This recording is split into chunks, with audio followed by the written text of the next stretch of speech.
I'ma win any type of way. That's a parlay you can take to the I'm having that aura, I got that glow. They hate it worse when they know that you know. Walk in the room like I'm covered in gold. I used to suppress it, was about to implode. I used to suppress it, was about to explode. Sore thumb in the room everywhere that I go. Black sheep for the fam, used to think something was wrong. Took a little time to realize I was chose. Took a little time to realize I was special. Ever since birth, been a cold under pressure. Wanna be great, gotta do a little extra. That's why I grind with obsession. Everything about me irregular, everything about me is pressure. Maximum effort, no box left unchecked on the checklist. No stone left unturned, mash on the gas and etc. Or farming hoe, I'm up in rank. Step in the room, they paved the way. I get treated like a milli tank. Southpaw like I'm really tank. I do things that they really can't. Souls of Thought. Disclaimer. This live stream is for entertainment and commentary purposes only. Statements made are opinions, satire, or hypothetical discussion and should not be interpreted as factual claims.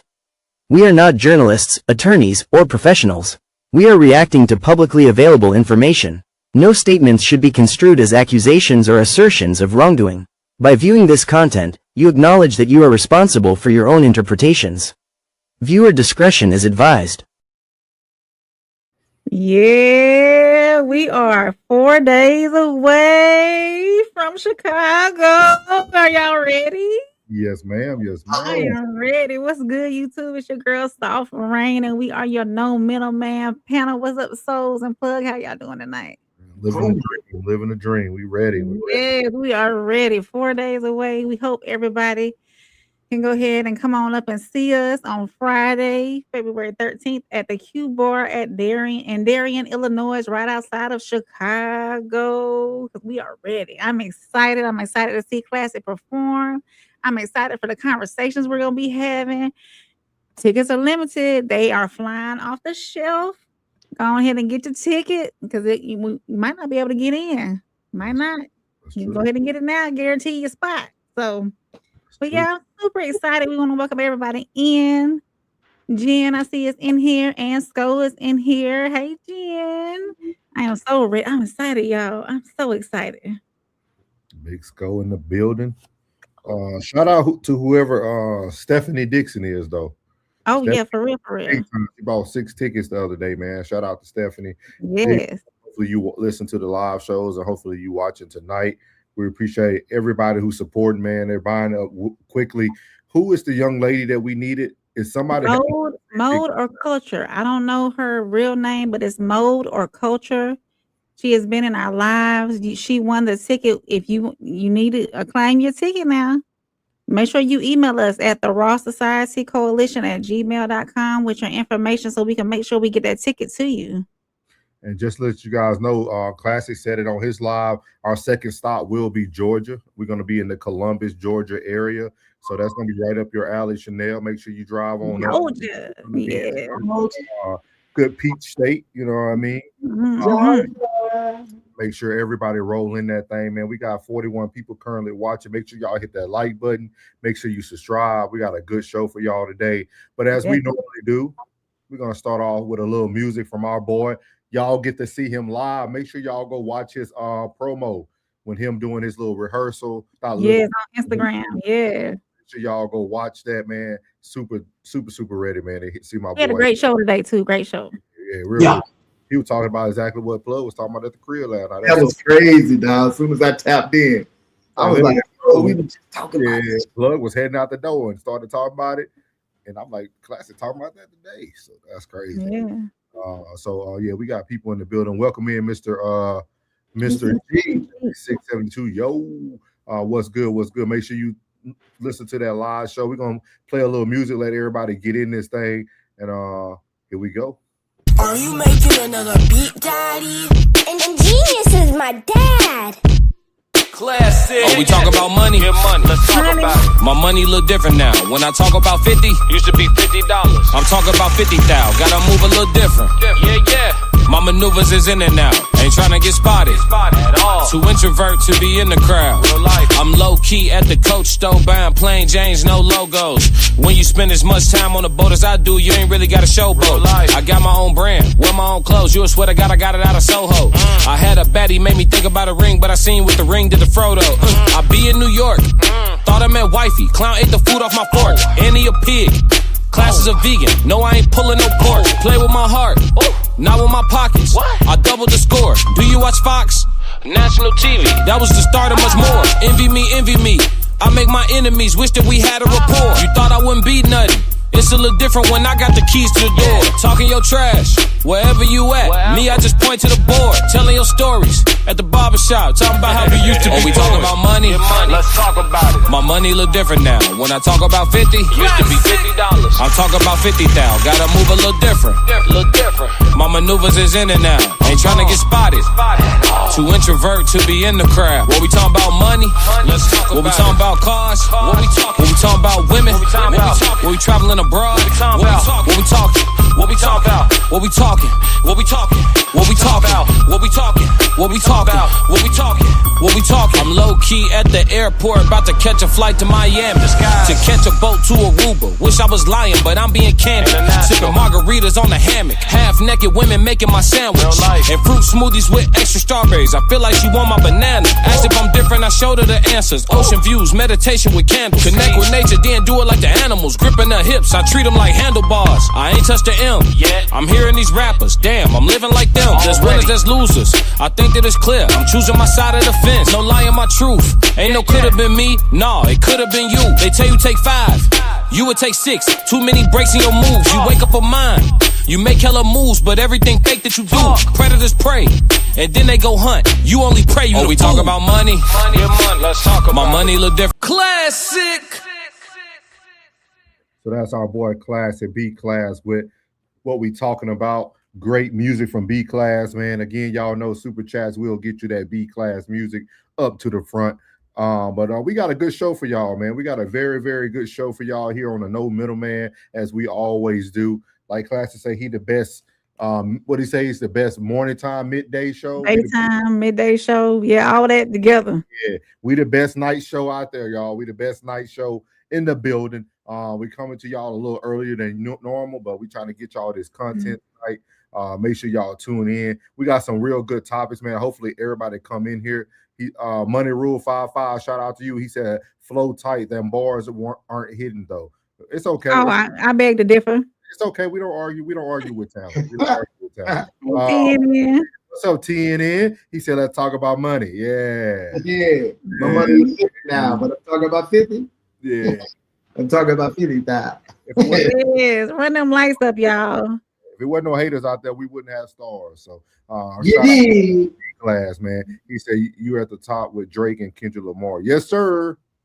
Yes, sir. That's B Class at the top with Drake and Kendrick. Shout out to that. Appreciate that. So we're gonna get right into it tonight, y'all. We got some topics I think are gonna really hit home. So our icebreaker tonight, we're gonna start off with the Jane Doe. If y'all been living under a rock or haven't watched TV, the young lady that was with R. Kelly, y'all know we just did him on Light Soundtrack last week, but she came out with her book and she started talking a little bit about, what got her in the predicament or the space she in. We're not going to play it all. We're going to literally give y'all a snippet.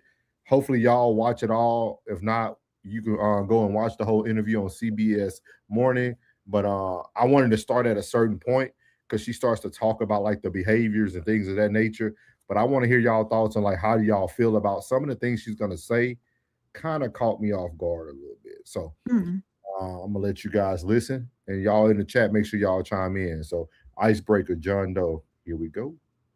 Through puberty. And so some of the things that I was thinking or feeling were just normal expressions to, my maturity level at the time. And so it starts very innocent. It starts, being mesmerized and like you said, like admiring this person. And then, it kind of gets a little deeper or more complicated when that person is able to, see what you can't see, the way you're developing, your conversation, your personality traits. So it kind of became more complicated when he started analyzing me and, the things that I was going through and who I was becoming as a person. And again, I was excited and mesmerized to, be under his wing and to be a part of his habitat. So that's how things kind of unfolded. So we know that things progress beyond looking out for you as almost like a goddaughter, and it turns into something more than that. I want to go and stay with your aunt Sparkle, who I've interviewed before. Mm-hmm. And she was the first person to really sort of say, you need to go check over there. Something's not right. Right. I think there's something going on that should not be going on. Mm-hmm. In the book, you describe social services coming to your home to do a welfare check. Mm-hmm. And your parents are shocked. They think perhaps maybe she's just jealous because she's no longer associated with R. Kelly. And then obviously 2001, 2002, we're talking about the tape. But why don't you think anyone believed your Aunt Sparkle when she first raised a red flag about a possible inappropriate relationship? I don't think they believed her because there were no obvious signs of what was actually taking place. It was more coming from her end, maybe looking like a motive from, like you said, not being around him. And those kind of questions or concerns didn't happen until she was no longer a part of, his camp or the things that were taking place. Her as an artist, that's when those questions started to raise. Chapter 7, you call it stress fractures. And you say it was a couple of weeks before your 17th birthday. You say, Robert told me the copies of one of the sex tapes of 14-year-old me were beginning to be sold on the streets of Chicago and across the country. Your reaction to that when you think about hearing those words from R. Kelly, that this tape is out there and you were 14 years old? I was empty. I was very hollow inside. I was very confused. Didn't know what to expect. And I was embarrassed. I want to read part of that in terms of. So before we talk about this, I want to go back right at the beginning when she starts to describe herself, guys. I want y'all to hear what she says. To great detail, the early stages and why this is so complicated, your mindset at that time. Well, during the time that I met him, I'm also a teenage girl who's going through puberty. And so some of the things that I was thinking or feeling were just normal expressions to, my maturity level at the time. And so it starts very innocent. It starts, being mesmerized and, like you said, like admiring this person. And then, it kind of gets a little deeper or more complicated when that person is able to see what you can't see, the way you're developing, your conversation, your personality traits. So it kind of became more complicated when he started analyzing me and, the things that I was going through and who I was becoming as a person. And again, I was excited and mesmerized.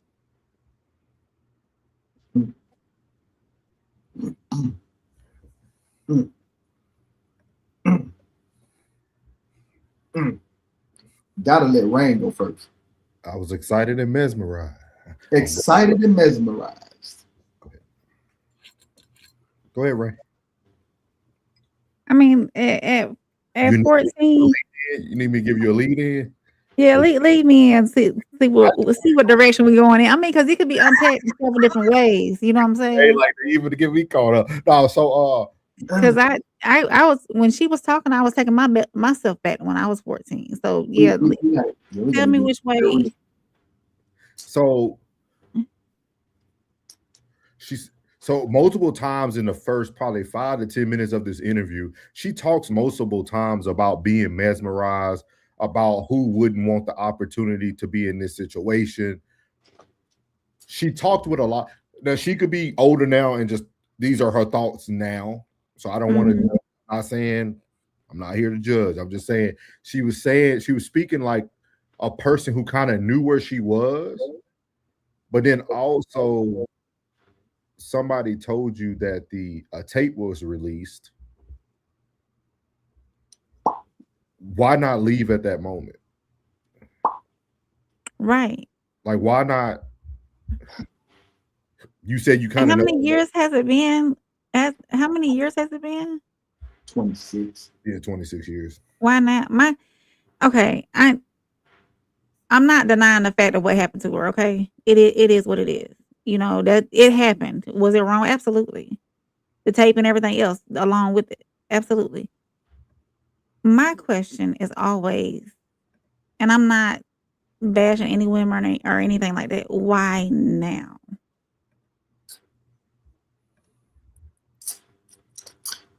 That's my question. But going back to what she said about being mature, and mesmerized, or I guess thinking she was mature and she was mesmerized by this man. We don't know what led her into the place where she was going with him. I don't know if allegedly Sparkle said, "Hey, you need to, be up under his wing and whatnot," and let him. I mean, because at 13, 14, what are we doing? I got this grown man pursuing me. Sparkle also told her to sit on R. Kelly's lap when she was young and take him in as your godfather. I didn't want to play all that. Right. That was at the very beginning. So I don't know. I just want to see y'all opinion and thoughts on this. You know what I mean? Can I? Yeah. First of all, 14 years old ain't to be left with nothing and no one. That's first quarter. And I'm not here to judge this young lady, because it's some chicks that'll do something and be mesmerized by a normal Joe. A football star, basketball star, just somebody who's popular and popping. No question. You are in the room, in the studio with R. Kelly. I got one question for you. Where's your music now? If you were so talented at the age of 14, what took you so long between 14 and, all right, she was 14 at the time, this was 25, 26 years ago. She's what, 40? No music?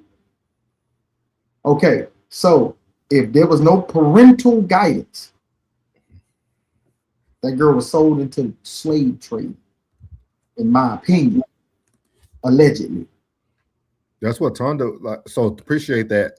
Tonda was saying that, shout out to Tonda Walking 756, said that it was the mom who told her to go sit on the lap of R. Kelly and ask him to be your godfather and start to play the role. Right. Because this was the age right after all of the Leah situation. So if all the whispers and rumors that he liked young girls was out there, so why would you send your 14-year-old daughter over there with that man? Money. Talking about money? I'm talking about 55. Money. That's all they were trying. She was trying to make sure she had a staple in whatever he got going on.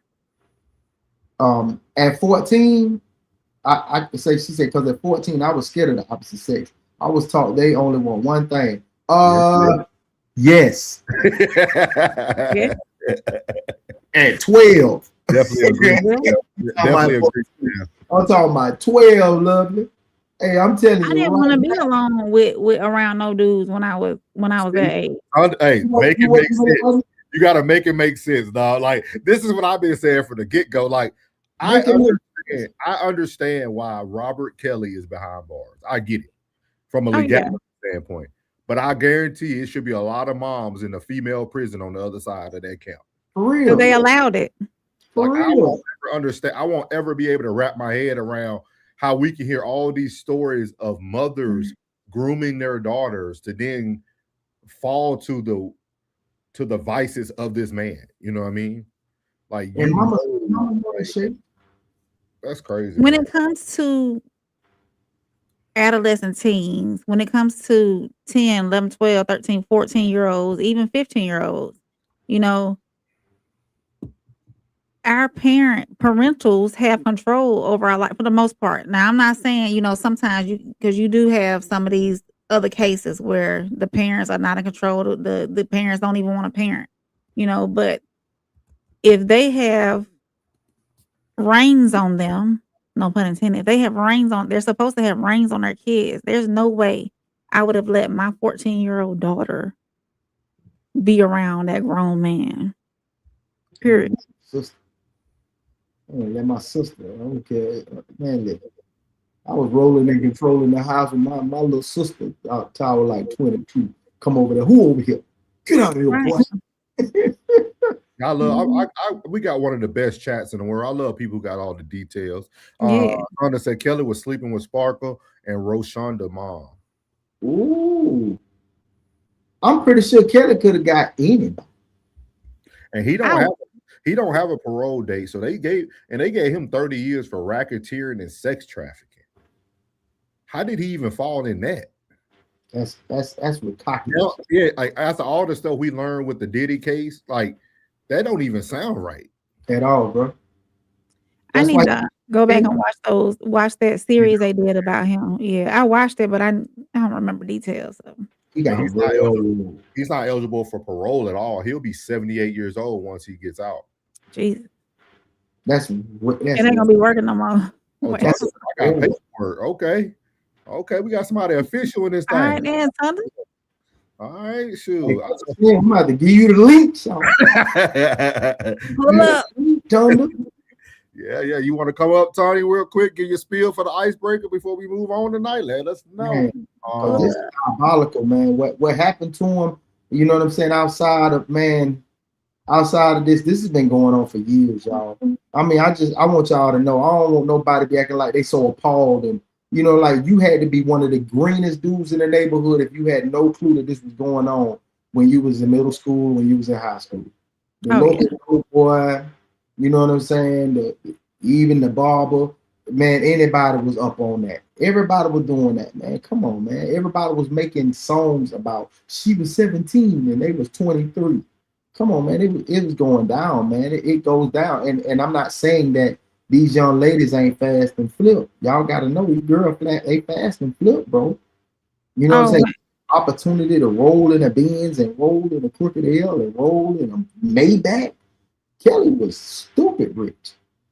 But this is all residue from Diddy. Yeah. Everybody feels like no story is too old to rehash now. Mm-hmm. Everybody noticed that I could make a bag off of talking about something that I was involved in. Like, like I really feel like you're going to see more and more of this. Like you're going to see more and more of stories coming out. I wouldn't be shocked if you hear more stuff about, you know, Cosby people and all types. I think you're just going to start seeing more and more because everybody see the opportunity to make a bag right now. Like, to be honest, bro, like this wasn't even no social media outlet. That's what I'm saying. Yes, morning news. Mm-hmm. It's like they just trying to, twist. And I apologize if I'm assuming you're a female. I'm assuming. Yeah, that's assuming you're a female. I don't want to mistake and say, but she said, I had a crush on my math teacher, right? What? Full transparency. When I was a senior in high school, I was dating a soldier. So I mean, the age gap then wasn't too large, but I'm just saying, you know, because I was 18-year-old. I think he was 21 or so. And these are our young 20 years. When this was going on, these are our young 20 years. I know I was like 20. I was like 19, 20 when it was going down. 20, 21, scratching at 21. Like, these are our young 20 years. You know what I mean? Like, man, when it came out, I was like, damn, that's a little girl. I seen the video. I seen it too. I seen the video. I ain't gonna stop. Selling them in barbershops. Like, for real. Like, I seen it. I was like, man, that's a little girl. I could tell by little puffy nipples. I was like, man, that little girl, man. Yeah, you can tell the way her body would develop. It was, yeah. Man, I say, man, come on, man. So let me ask y'all this before we go off the icebreaker. Then, why do y'all feel like no one has came to the head to fight for R. Kelly? Because if they do, that's affiliation, and then people start digging. But I ain't gonna even lie though, bro. I never seen her as a brighter skinned young lady. I thought she was dark skinned. She was caramel. She always been that caramel color she is. I don't know. Maybe I don't know. Maybe I was missing. It was dark. It was dark down there. It was dark in front of the. You seen the video too? I seen it. Yeah. You still got? And I seen the one. Didn't he have on like a royal blue like satin robe or something like that? I don't know about all that, but Sko said R. Kelly. You saw that jab, bro. Kelly, Sco said, "What's up, Sco?" Sco said R. Kelly wasn't rich. He talks about how broke he was during his record deal because he didn't know how to read, so he signed a bad deal. Mm. Man, you seen them diamonds in his ear? Yeah. Man, them diamonds look like they came We straight out. talked about this last night, though. Remember, we talked about how certain people will take care of you, give you the things that you desire, but behind the scenes, everybody raking your money in. You know what I mean? Making your bread. She said Yeah, that it was on LimeWire. Yes. LimeWire. I remember LimeWire. That's crazy. Download all the tunes from LimeWire, boy. Mm-hmm. Tonda said they didn't want his witness. Tonda, is people still fighting for this behind the scenes? I know, like, things happen behind the scenes that we don't get to see or have the privilege of. Is people fighting for him right now? I mean, that's a long time, dog. I think if anything, you can see, you give it some time for him to sit and let people forget. But now that this, every time it's always something coming up about Kels that it stays on. It's keeping fresh on people's mind. Yeah. Yes, they are. Okay. Yeah, like this book could actually harm her. And that's what a lot of people don't understand. Like the way because like, even the way I heard her interview, I was like, you're kind of admitting to your infatuation with him. But I know people are going to say you were too young and your brain wasn't mature. But like, you're kind of admitting to, like, because she said it multiple times, who wouldn't want to be around him? Like who wouldn't want, like, it was just like one of them things, like you kind of talking yourself, this could be used against you and get him, you know what I mean? Like, so hopefully they looking into it. There are thousands upon thousands upon thousands of women right now, being that he's convicted. If like this isn't alleged, he's been convicted and they still ride with Kevin. Yeah. So I don't understand what I feel like your time, you did your time. You know what I mean? Like, I don't know if it's like a limit you can give them, but like I just feel like even when you watch all his interviews that he did prior to going in, he didn't try to defend himself. He just talked about how broken he was from like the things that happened to him as a child. You know what I mean? Like he could have went so many other routes, but he kind of just gave everybody his true story. Because like I think sometimes we don't allow people to, like, it's not an excuse, but also when the people upbringing can dictate how they perceive or see life. We talked about the class talked about this on his question today on the show. Like, what's like what really grows people? Is it your life experience? Is it your lineage? And so, like, I really think like his life experience on top of having women who knew better grooming little girls for him. Yes, that too. And then y'all seen that interview I showed y'all last week where the teacher pretty much taught him manipulation to a certain extent of like, hey, you know, you can make yourself out to be whatever you want it to be and just use your talent to win people. So I think it's deeper, man. We'll have to come back for sure. I'm gonna probably watch a little bit more. I'm actually gonna get her book on Audible because I want to listen to it, and then I'll probably just I'm big about books, man. Chanel said it's a generational thing. They making sure it stay in the cycle with the fresh content every few years. I can agree with that. Shout out to Kiera. Shout out, what's Kiera?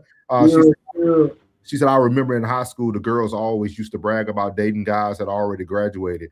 At 14, some girls know exactly what they are doing. See, I ain't want to say it here because I'm a man and I ain't want people to take it out of context. No.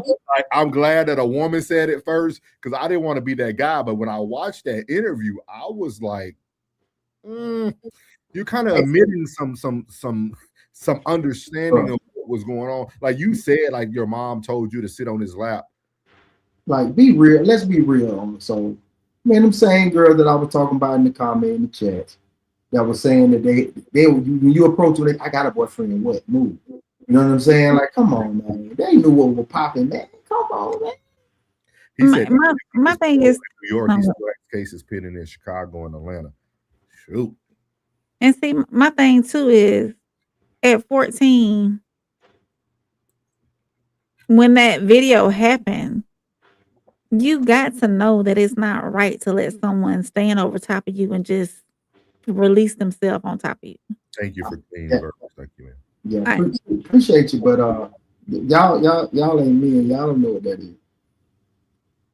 No, I'm talking about Everybody, I'm talking about the golden shower.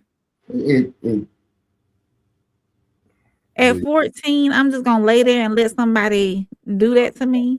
All right, y'all. well, let's move on. Get everybody in the chat. You know what I mean? The one thing y'all can say about R. Kelly, he was consistent.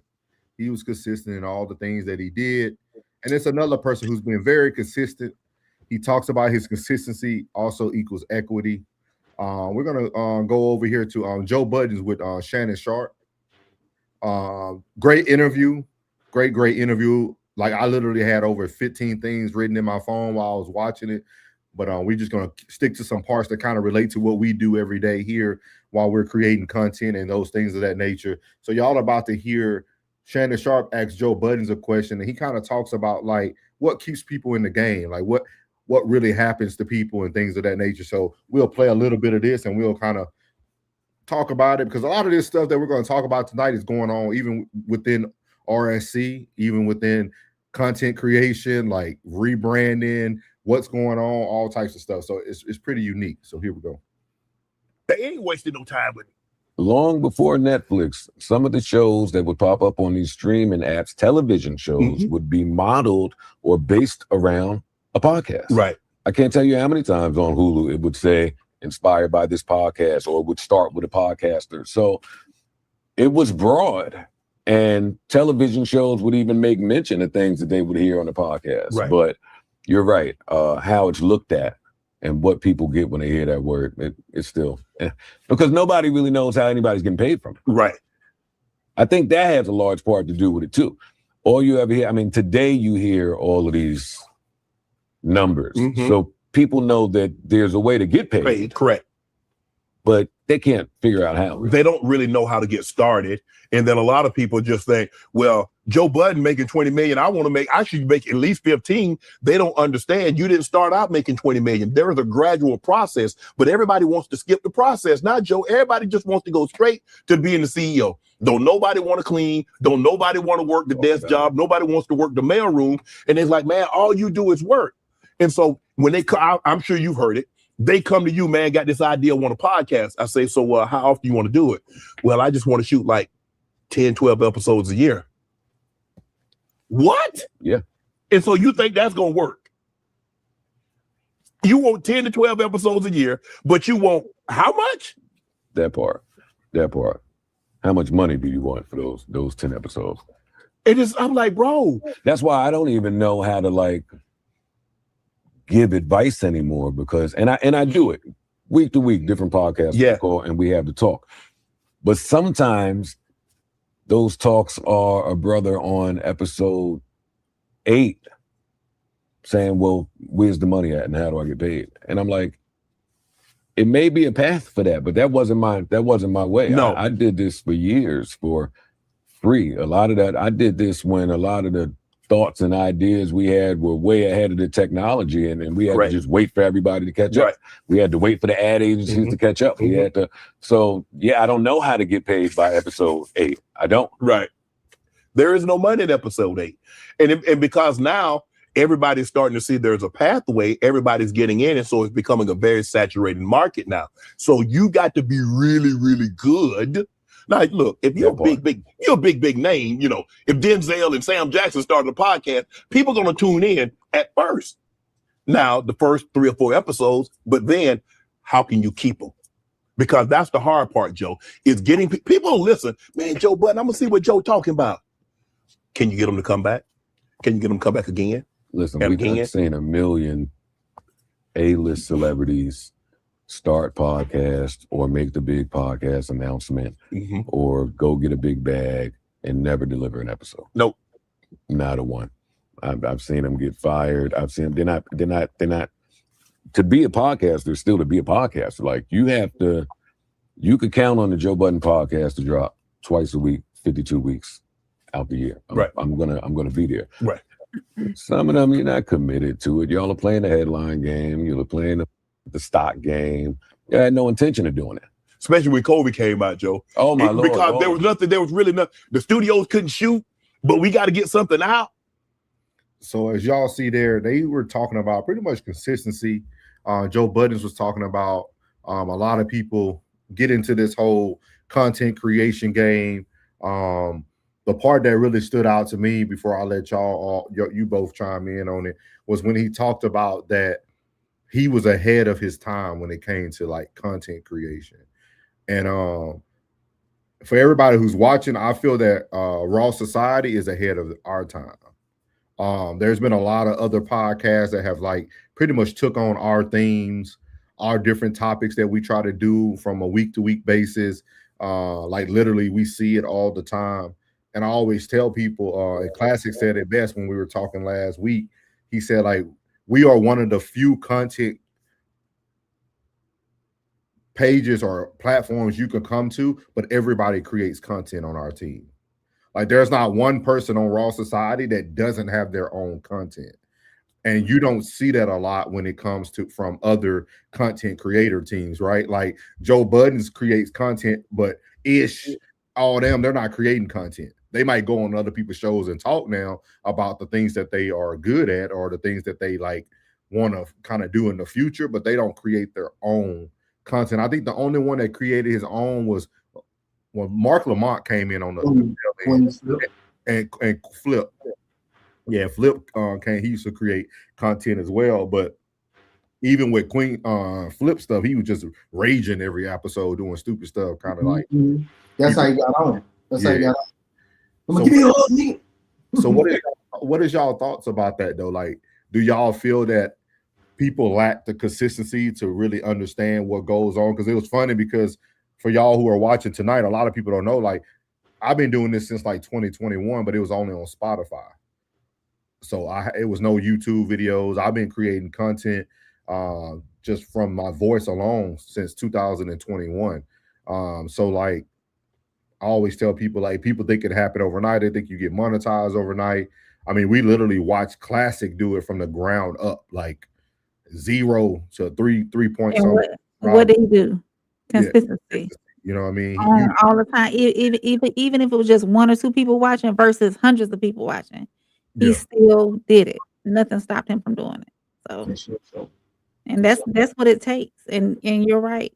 Consistency is equity, and you have to continuously do it. And one thing that Joe did say too is, you know, even when, or did Joe say it or Shay? One of them said that even when you're not, you know, yes, Denzel's gonna bring in the millions of people to watch, but how long are you gonna do that for? You gotta keep doing that to keep constantly bringing people in. You know, everybody's not gonna tune in every day. It's not. That's the inevitable. But with that being said, you got to stay consistent. And we have watched Classic build his channel from the ground up because what is he? He is very consistent. Yeah. You know, so. For sure. It ain't as easy as you think. Especially and it's not easy, no. When you have a whole life around you that you have to, you know, be accountable for. It ain't easy, bro. It's sacrifice. It's straight up sacrifice. Oh, you know, if this is what you want to do, hey, you applaud people for doing this, because at the end of the day, it's time and equity. Trust me. Mm-hmm. Time and equity and money. So and money, yeah. It is, yeah. Cost. Everything cost. You know, so it's tough when you starting out. You know, you don't have the audience that you want. You know, you still gotta be true to yourself. Too. Be true to who you are. Be true to the kind of content you want to put out, and just be consistent. That's the people are gonna come. You just got to be consistent. That's the number one thing: being true to yourself in the content. It's like what happened Sunday. Sko was like, "What, y'all not doing Sunday service? What's going on?" You know, and our regulars they're expecting us to be here. You know. And shout out to Chanel, man. Chanel was like, "Man, I ain't know y'all did raw reels. Like, I ain't know y'all reviewed movies, man. We bringing that back." I said people actually now that we're getting the people in the push, people are able to go back into the vault and watch things. And like a lot of things probably didn't get the push we wanted, but it is some people who enjoy it. So we definitely gonna get back consistent on the movie reviews. Chanel gave us 2 good movie reviews, Trading Places, and then the Bob Marley. So we'll definitely get on those after our live show. We'll get back on schedule with the Raw Reels. Probably start bringing it to y'all on Thursday as a team, because I think it'll be easier to do that, like do something all together to make sure we get it in. But yeah, consistency, man, consistency. And the biggest thing too that stood out that he ends up talking about later in the interview, Shannon Sharp tries to bring race into it. And Joe Budden kind of knocked it down, and I really appreciated it because Joe Budden was saying that, yeah, do the white guys have some advantages like the Joe Rogans and people? He said, yeah, but also we still have the same advantages as well. Like we are the culture. Like our fans just have to support us like his fans support him. Like Joe Rogan just got a faithful fan base. Like it ain't really about race. The white people love sitting there for 6 hours and watching him talk about animals attacking each other and whoever the guest is and how you eat and stuff like that. Tonda said first time on, and I like what I'm hearing. Appreciate it. And that's the biggest thing, you know. We're gonna be transparent on here. This raw side, this no middleman. So we're gonna be transparent because, like, the biggest thing is when we were talking about drama, when we were talking about all the drama, man, we couldn't keep up with the chat. Yeah, you had 4,000 people, 9,000 people watching. Everybody want to say something negative about the person, but once you start to bring positive content, you get your faithful followers. And I think Plug did the best the other day to me. He was like, people still have lives too. So like your faithful people are the people who really are looking forward to seeing you. Cause like maybe you helping them on their commute home. Maybe maybe you're in the barbershop trying to just get through the last 2 cuts. Like the truck drivers on late nights for Classic Show in the Red Room. So like just trying to get in there, man. And the biggest thing is we need y'all opinion. I think the biggest way to stay consistent is to hear what y'all want. Because we're creating content, but we would love to create content that you want to hear, or what do you really want us to speak about? Definitely, yeah. If Rain can put, we got a Discord, guys, that everybody can join the Raw Society Discord. You can come in there, you can text us all. We got a whole group chat. Everybody can talk, vibe, do whatever. But I think it's a great place for y'all to be able to put your thoughts and what y'all really want to hear into the chat. There go our Discord right there. Make sure y'all join. Copy that link, screenshot it, do whatever you need to do to get into our Discord. Again, we're gonna have a lot of stuff coming out too from our live show. So the things that y'all gonna want to see that footage coming out when we get back from Chicago this week. So just make sure y'all tap in, man. But we appreciate everybody, man. I just thought that was a good topic to kind of talk about because we live it every day. But it's other things that we live and deal with every day too. And I don't know if Rain deal with this, y'all, because she white. But I know I know black people, man, our families can be a little dysfunctional, man. We could be a little dysfunctional, man. You know, we could have a lot of problems going on. What's up? Yeah. I can't wait to meet Sko, man. Sko been faithful since day one, man. We can't wait to meet you in person, big dog. Chanel laugh. Yeah. I don't know this week, boy, countdown. I don't know if Rain go through this, Plug, so this might be just me and you, man. But we're gonna talk about family ties with Glow and her sister. Glorilla's sister been wilding out lately. So we're gonna brought to this about the great old TikTok. I want y'all to hear it. They look just alike too, because she can't never say that ain't her sister. Like, twins.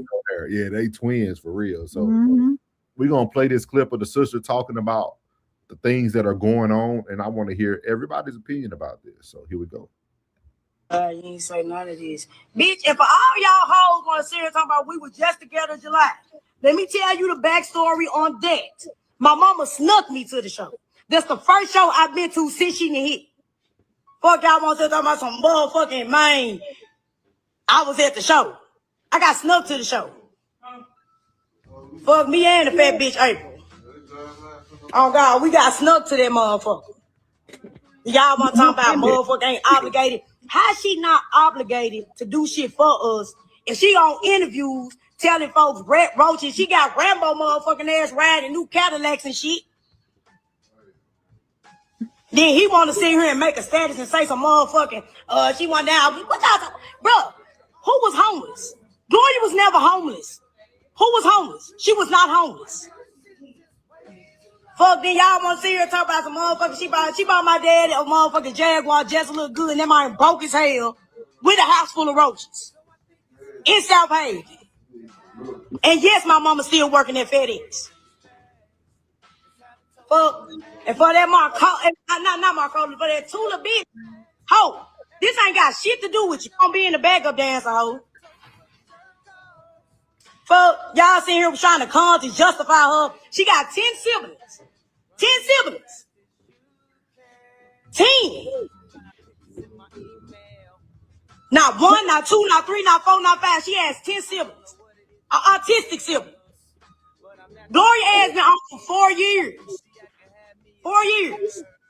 The only relatives y'all have seen, and that's really because y'all brought me y'all brought me out because I look just like her. On God. Y'all want to know when I was her sister because she don't, y'all can sit here and say she tried to sit here and hide us and do all this shit to try to save us. That bitch don't do shit for us. I haven't got a red cent. My brother, I got 2 siblings staying down there with her. 2 siblings. One of my brothers called my mama, asking her for $40 to pay his phone bill. You got Rambo riding in nice cars. That's not our cousin. He riding nice motherfucking cars. You damn right I'm obligated to something. This bitch want to sit here and talk about us sleeping with red, and then she was telling the truth. You know, you used to be in the house. Air mattress, all this shit laying on the floor. Mama used to cook us a big ass can of beans. No herb. And then y'all want to say, y'all said, how was our relationship before we started? Okay, it started from Gloss. That's how me and Gloria, we wasn't cool when she first hit, but it started from that Gloss bitch. And she ain't even cool with Gloss no more because Gloss is a motherfucking snake. That's how the shit started with Gloss. But we were still going to, family functions, you know what I'm saying? But we weren't as close as we used to be because she was standing up for Gloss because Gloss was on some junky ass shit. Fuck. Oh, God. And she don't even fuck with the bitch no more. Now, I'm sick, bro. I'm sick of, you know what I'm saying? Y'all glorify this bitch. My mama still doing the clock and motherfucking FedEx. Now, the rent shit was about a year or 2 ago. Gloria blocked my mama. Had her going to go try to get a loan. Out of all my siblings, see, my mama got on her high horse, but Gloria was fucking with her. Gloria fucked with my mama. But that money got low. And when the money got low, Gloria got ghosts. All of my siblings was not finished because my mama got on her high horse, was treating us like, you know what I'm saying, because Gloria was you beefing with. So y'all see, she went on for 19 minutes, dog. She ate for 19 minutes, dog. So I got 2 questions for y'all before y'all answer. The first question is, Shalee's mama and daddy been truly taken care of? That's one. And secondly, how do y'all feel about the rest? Especially the siblings that are living down there with her and still asking mama for money.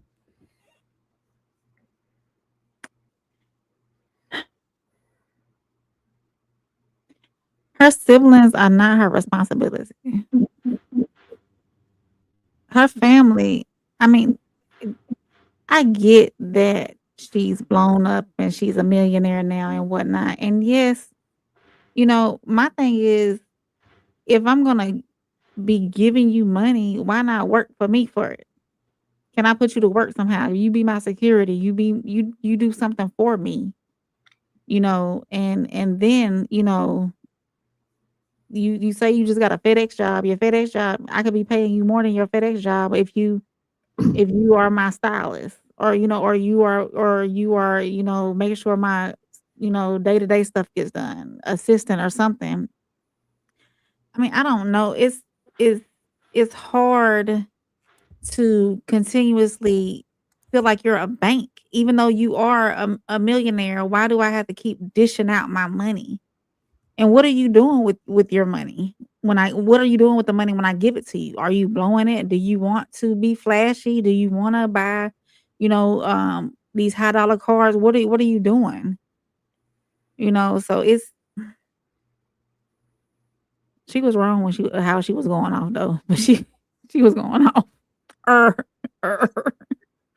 But that's that Memphis twang, but it's tough. As long as I'm thinking, as long as she's taking care of who brought her on this earth, mama and daddy, and I'm not talking about like constantly taken care of all the time. As long as they like they are financially stable, that I would think, yeah. But all the siblings and whatnot, that's not her responsibility to me.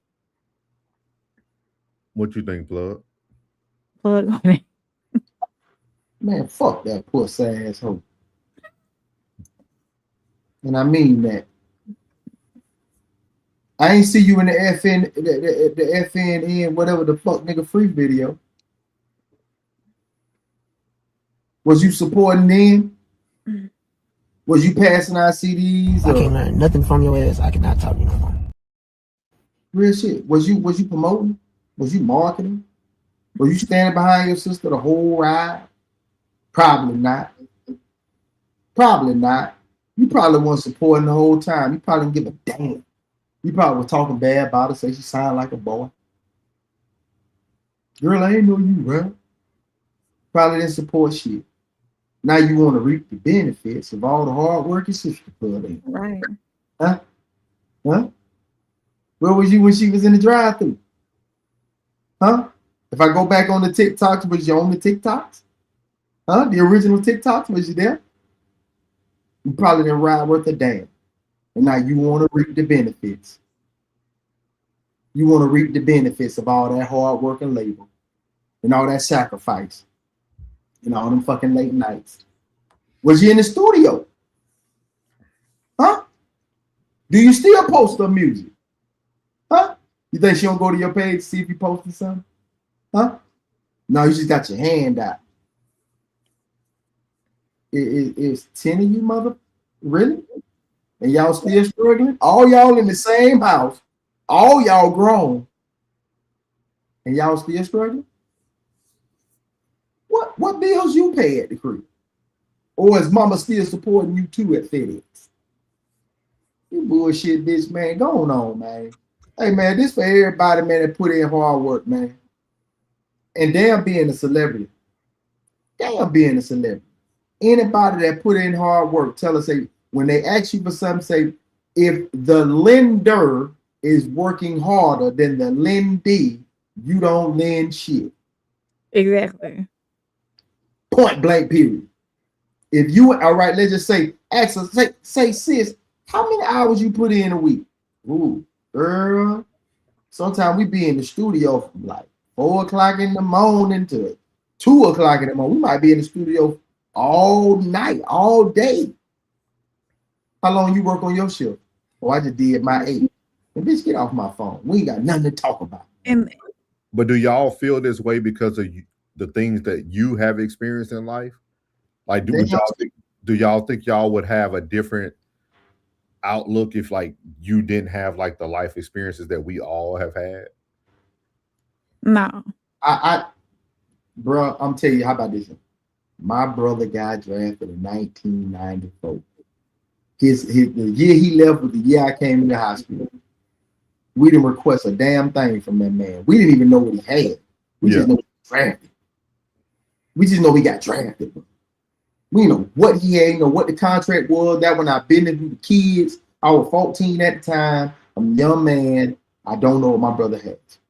And my brother didn't owe me shit.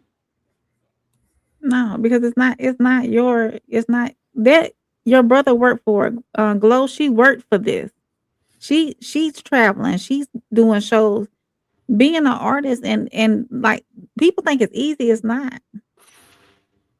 So do y'all think it's okay to pick the people you want to serve and the people you don't? Because she's serving. She's paying the ones that's serving her. Absolutely. I think it's okay to pick and choose because because some people are going to take advantage. And you have to have discernment too. Some people are going to take advantage. We standing in the paint. Everybody on their own panel, everybody here on this panel tonight. This is support. Yeah. It's support. It just is what it is. We standing in the paint together. Everybody, when it's going down, and even if we trapping, some as low as trapping right now. Everybody out here trying to get off these nicks and dimes and these quarters and halves. Everybody doing the same. We all out here in the trap. We all out here in the trap. And whatever we doing, even in the barbershop, we all standing in the shop. We all turning these chairs. Everybody doing the same thing. We in this together. Don't think you're gonna stand outside and then go reach your hand through the door or the window trying to get your hand out. That's bullshit, man. You entitled. So why do y'all think she brought the two siblings down there then and still not helping them? Like, do you feel like the help is her bringing them with her? What I think okay, some people bring folks with them to feed off their energy, or know that they weaklings and they'll probably get swallowed back at the crib. So I'm gonna keep you with me just so you know what happened to you. She probably didn't bring her because that's Miss Mister. That's Mr. Man right there. I think too, well, and this is my personal opinion. If Glow knew that they would be grateful with what she's given, like say for instance, okay, so I got 10 siblings. What if I'm a millionaire, multi-millionaire. What if I want to build a family compound and every sibling gets like a little 2-bedroom, 1-bath house? It's gonna be a problem there because why you only giving me a 2-bedroom, 1-bath house? You know what I'm saying? So it's like Glow probably know who's gonna be grateful and who's gonna be ungrateful. Sometimes no matter what she does for her siblings, somebody's gonna always be ungrateful. And it could be something as little or something huge. But that person is gonna be ungrateful. She probably has that discernment too. And that's probably the reason why she hasn't done it. Do y'all feel that once you make it, you should tell people, you should be more transparent with your family on what you have? No. I'm talking about like, because like, for instance, right, me and Blood was talking about this last night during the Super Bowl. Like, she might not be bringing in a dime. Like, we don't know what her contract looks like. You see what I mean? Right. Like, so those cars, that could be all Yo Gotti buying for every, like, we don't know what she's bringing in. So that's why I say, you don't think people should just be more transparent, sit down and have those family meetings like, hey y'all, I did sign a deal, but this is what it actually looks like. It's none of their business though. They'll tell it. They'll tell you business. She's telling her business right now. As soon as they get mad, they're gonna tell you business. As soon as they get upset, they're gonna tell you motherfucking business. And that's crazy. And for real, like them two siblings could have been the ones that were playing her in the headphones. She say, "Girl, you playing my song? Or you playing my song?" Oh, that's what's up. That she might appreciate that. Sometimes those little small gestures. Or say, man, I just subbed. You know how we feel when we hear that? Mm-hmm. Hey man, I like the content, man. We just subbed. Man, look, we gonna shout you out every time you come in the comment. Oh yeah. Just that little bit, that little simple gestures. Maybe I'm gonna tell you the truth. Maybe that bitch didn't like, she don't like her anyway. Probably did. She probably don't like her anyway. She probably don't like her no way. She could do something for her, give her whatever she wanted. She still hate her guts. She probably just a hateful. Yeah, Glow probably know that she'll be ungrateful no matter what she does for her. You buy her a Honda Civic or a Bentley, still be ungrateful because it's like, where my house at now? Oh, you bought me a Bentley, but where my house at? Where my Civic? You know, you put the rims on it. So that's what I'm saying. You ain't gonna put on sound system in. You ain't gonna cut the lights on the inside and all that. She know that what kind of sibling she has. I'm gonna tell everybody this, man. Once you about to make it, you should treat becoming famous like becoming a president or a politician. Y'all know when somebody gets eligibility to become a politician, their name get on the ballot, they have something called amnesty that they do. Every politician, every president gets the opportunity to put out any negative thing about themselves on the table. Like literally, like, this is me, this is it. Like, you can put anything you want on the table. I feel more people should do that because it gives you an opportunity to now move with a fresh slate. Like, hey, I'm finna make millions. Like, let me just tell you about me. So if you're gonna rock with me, you're gonna rock me. If you're not, you're not. And I can just move on with life. Yeah. I really feel they should do more of that in like entertainment, sports, because that's what ends up happening down the road. People start to use the things against you to almost kill your character, because character means a lot, dog. Like, I don't care what we saying here, but it's somebody right now who's not signing Glorilla because of her sister. Regardless how we look at it. Like, somebody's looking at like, that's horrible. You know what I mean? But I really feel that people should put their stuff out on the table. I feel like when you know you finna get that bad, go ahead and have an amnesty out, even with your team. You should sit down as a team. Hey, dog, we about to get this bad. Anything I need to know. Right. Talk about it right now. But when we go in front of people, we are forced to be reckoned with. Oh man, that's nothing. Okay, next topic. You know what I mean? Nothing you in the camp. You know, like, I really feel people should take more of that route.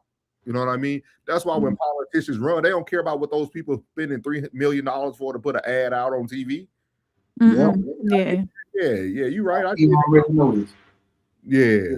Like, so I really feel more people should take that on when it comes even to like entertainers. Anybody that's going to grab a bag. I feel you should have amnesty hour, at least with your team. So that everybody can know what to expect, man. Yeah. Chanel said, how is this helping the situation? Definitely ain't getting right. Snow said her siblings are not responsible, not her responsibility. She helped who she needed to help. Tonda Walker said, Glow just had her mom and dad on. Her dad and her mom just said that Glow take good care of them. Mother said she did put her in a nice home, but mama didn't want to buy. Oh, okay. I didn't heard that happen a lot. Well, parents like, hey, you know what? I don't want nothing. Duggan said, she is not obligated to do nothing. I think most people would agree with you. I started this because I want to hear y'all opinion on this. Classic said, I don't owe you, and if you are bad for me, I don't know you. I thought that was a good one right there. Definitely. Yeah. Chanel said, for the parents, yes, but with boundaries. Yeah, I kind of that too. Tonda said, one of her brother and sister said that she was jealous of Glow. I can see that. Tonda said she mad at the wrong. Yeah. Duggan said, it's 10 of them. Sko said her siblings have the same 24 hours that she has. Obviously, they do not want to be great. They rather leech off of her. Sure, her sister got so many people calling her for content now. Right plug, I put that up there already. He said, dang, how early y'all started? I missed the show. Now, we still got a little bit more. We did start early today, though. We did start early. She said, right, Sko. Chanel said, Glorilla got to be the black sheep. I think once you get a bag, you the black sheep, even if you weren't initially. You could be the best kid in the family.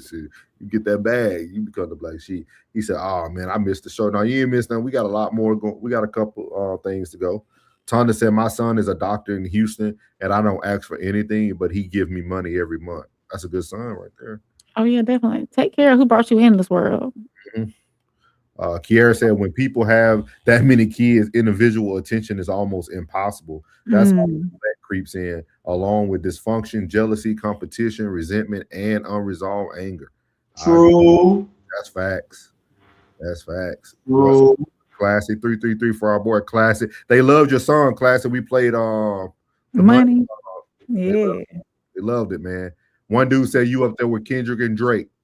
Thugger says she came out of nowhere dragging Glow. Her money ran out. That could be true though. Class said I heard she was pressed for a cool 25. Crazy.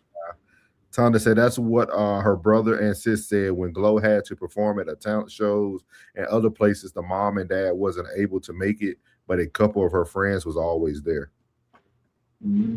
Support. Yeah. Heck no, don't tell nobody. You can't love people and say no. I definitely agree with that. Agree with that. Tonda said her sister is 30 and Glow is in her 20s.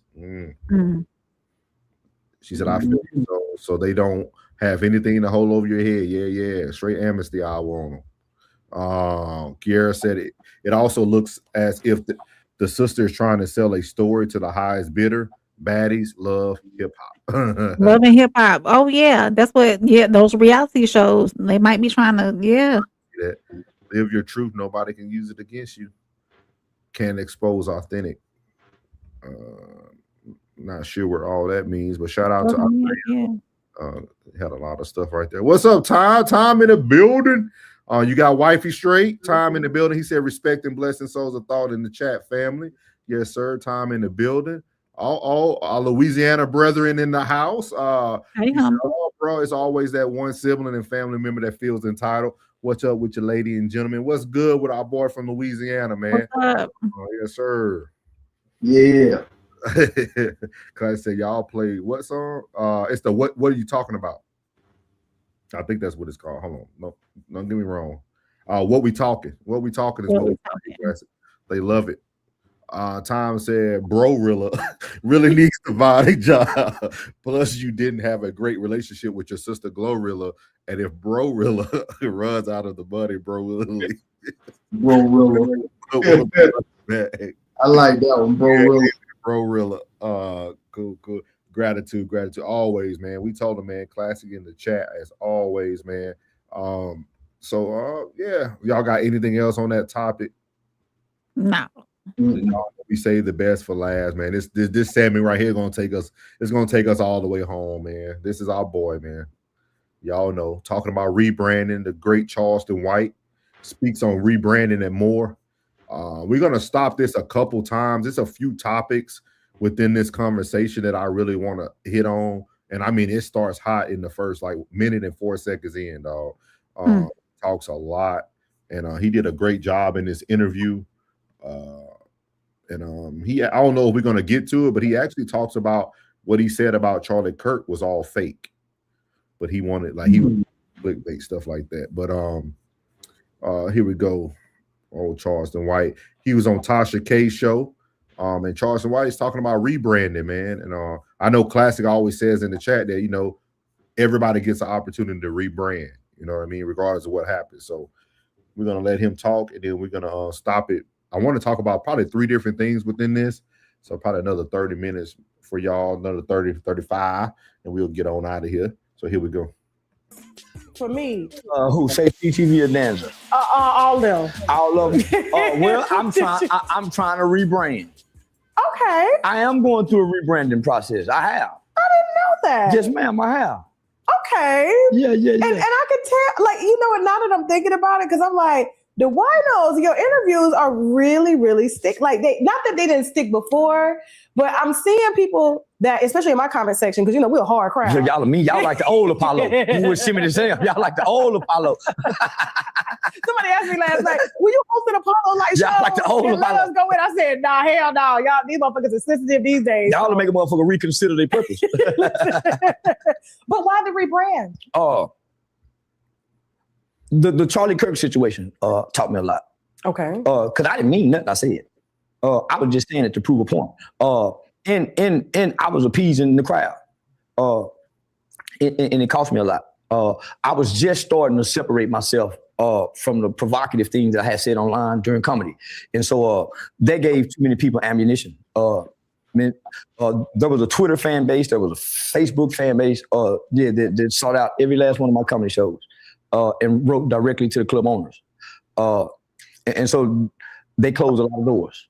And the platform I said it on is a platform who don't buy tickets. I've never seen nobody from this platform in the crowd where I sell comedy tickets. See what I'm saying? So once I thought about that, when I weighed the cost and the benefit, it didn't measure up. So that's the first part I want to talk about, man. He brought us something there that I thought was very important. We talked about this as a team behind the scenes. The cost and the benefit. The cost and the benefit. I think sometimes you got to weigh the cost versus the benefit. How do you guys feel about what he's saying right there? That because we all know him to be that person who says a lot of things that are very provocative, a lot of things that catches people's attention. I remember when we did our Charlie Kirk show at the beginning. I had my whole little prelude that I talked about, and then everybody. I remember all the black people came back the next day. See, Charleston White didn't agree. I told everybody, dog, that's all an act, dog. It's all an act. And now he's starting to come out to say that I said something to get people's attention, but then so many doors closed behind me. Mm-hmm. So I want to talk to you guys about the cost versus the benefit, or like I would say, we got bigger fish to fry. So, you know what I mean? Like, how do y'all feel about that? Because I think it's very important for us now, because we're seeing this in real time. We don't got to say names and stuff no more, but we're seeing this in real time, the cost versus the benefit. Where do y'all fall in that area? Go ahead, bud. I believe everybody's entitled to their opinion. People gonna say what they're gonna say until it starts to hurt and start to affect what they got going on. That bottom line's a mother, boy, when you're trying to go get it. That bottom line's a mug. So at the end of the day, however you gotta switch it up, I guess. I still stand on what I said. I didn't know too much about the gentleman anyway. Yeah. I didn't know too much about the gentleman, so most of mine was just the small things that I encounter and the rhetoric that I did hear him spew. I even did a slight deeper dive in what I knew, and it still was like I didn't agree with nothing that he had to say. You know what I mean? Because you're looking at it from a skewed lens, because you don't. The culture is the culture. You know what I mean? It is. So at the end of the way, it's a skewed lens. So whatever your opinion is, it's just your opinion. It doesn't affect me either way. It doesn't affect me. So how I see you is probably how I would see anyone that would speak like that, whether white, black, or Hispanic. So it doesn't matter. I like that. Yeah. But before you answer, Rain, plug, how do you weigh the cost versus the benefit?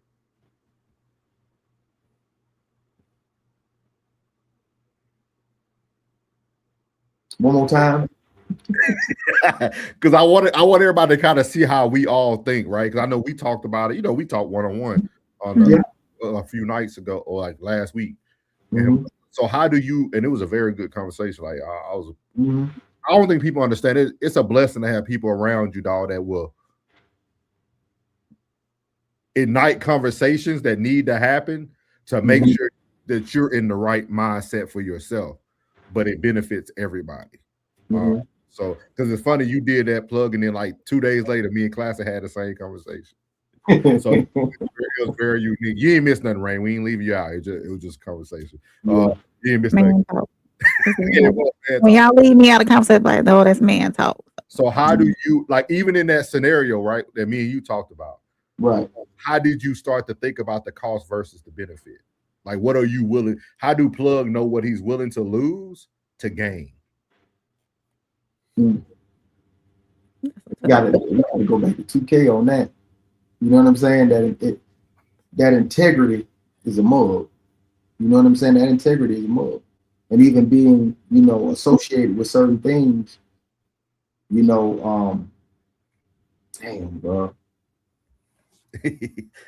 It's like, do you really want to bring that conversation to the platform like that, man? Because but how do you weigh the cost? Like, even if you don't break it, like, how does Plug, when something's presented to Plug, how does Plug sit back and evaluate, is this cost worth the benefit? Right. You talking about like a price? No, whatever the benefit may be. It could be subscriptions, it could be money, it could be a higher position, a new title, a new, whatever the benefit is. How do you weigh what you're willing to cost will be, what you're willing to pay or give up or lose? Yeah. He said, I'm trying to figure out how to answer. Me too, dog. Me too. Like, I'm not. Oh, I know what I know exactly what you're talking about. That's if I'm sacrificing, you need us to come back. You need Rain to cook and come back. I ain't got too much to say on it. I really want to, the way I want to say it, like this real nigga conversation, man. This real nigga conversation. Because if I'm putting it on the line,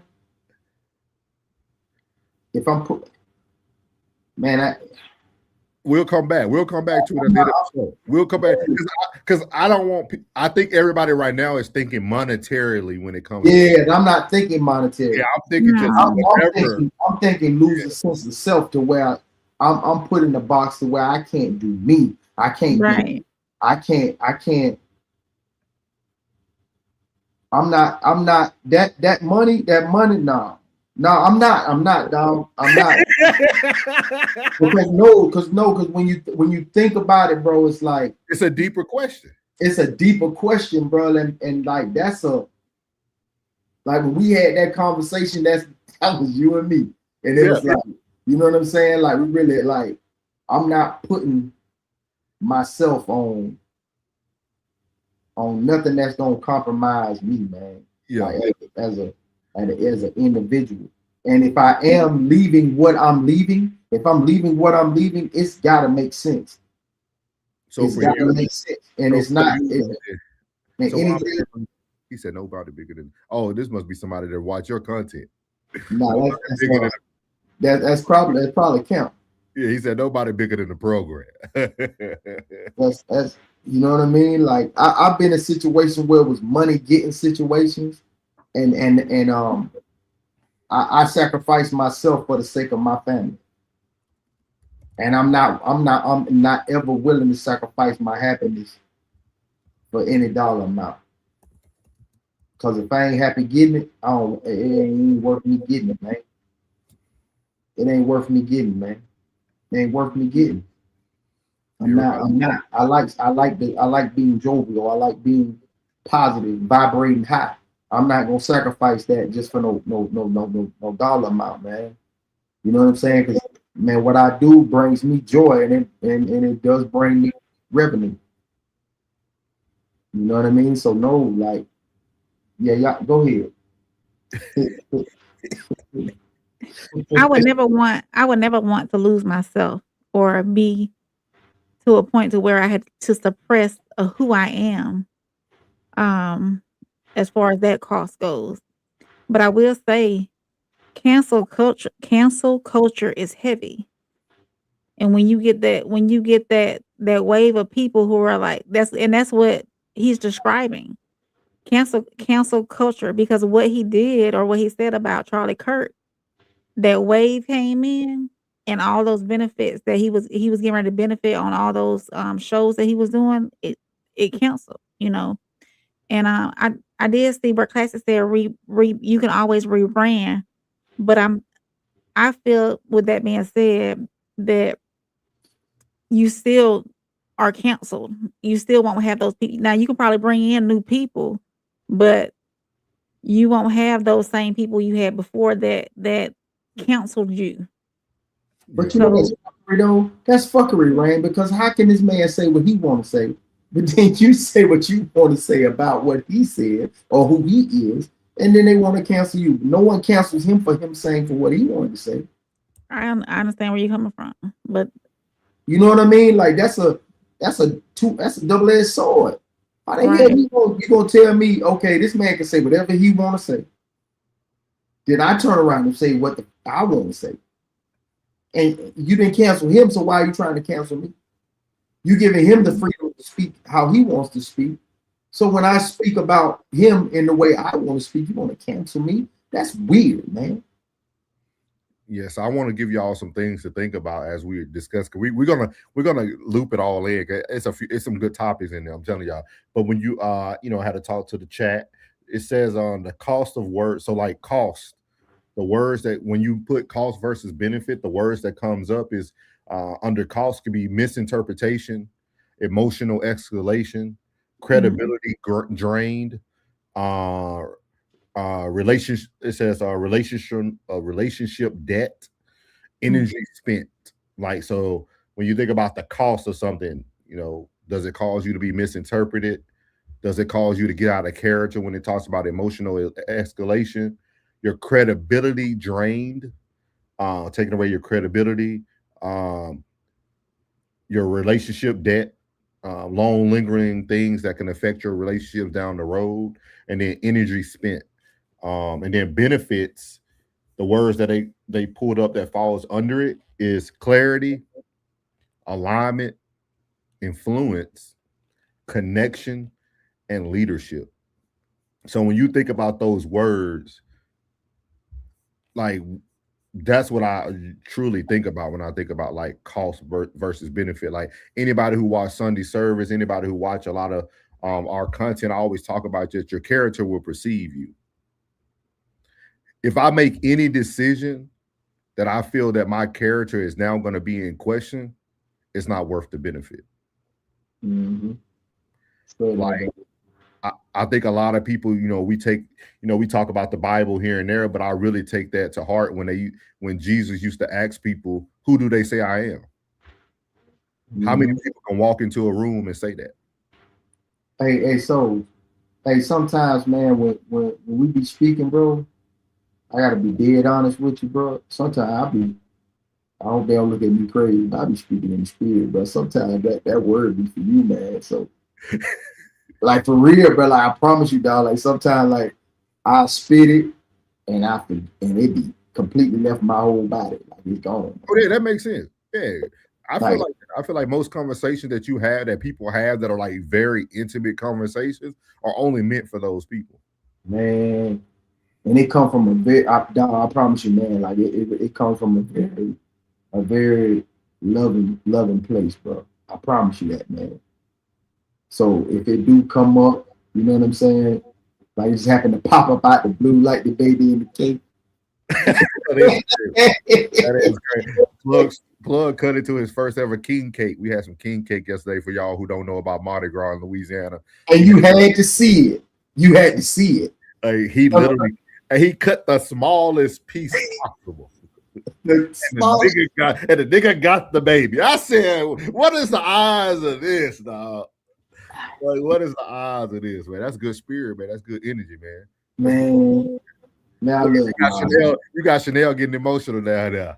Yeah. Oh, she's all. So let's get to y'all, man. Let's get to these comments real quick before we get to the next part.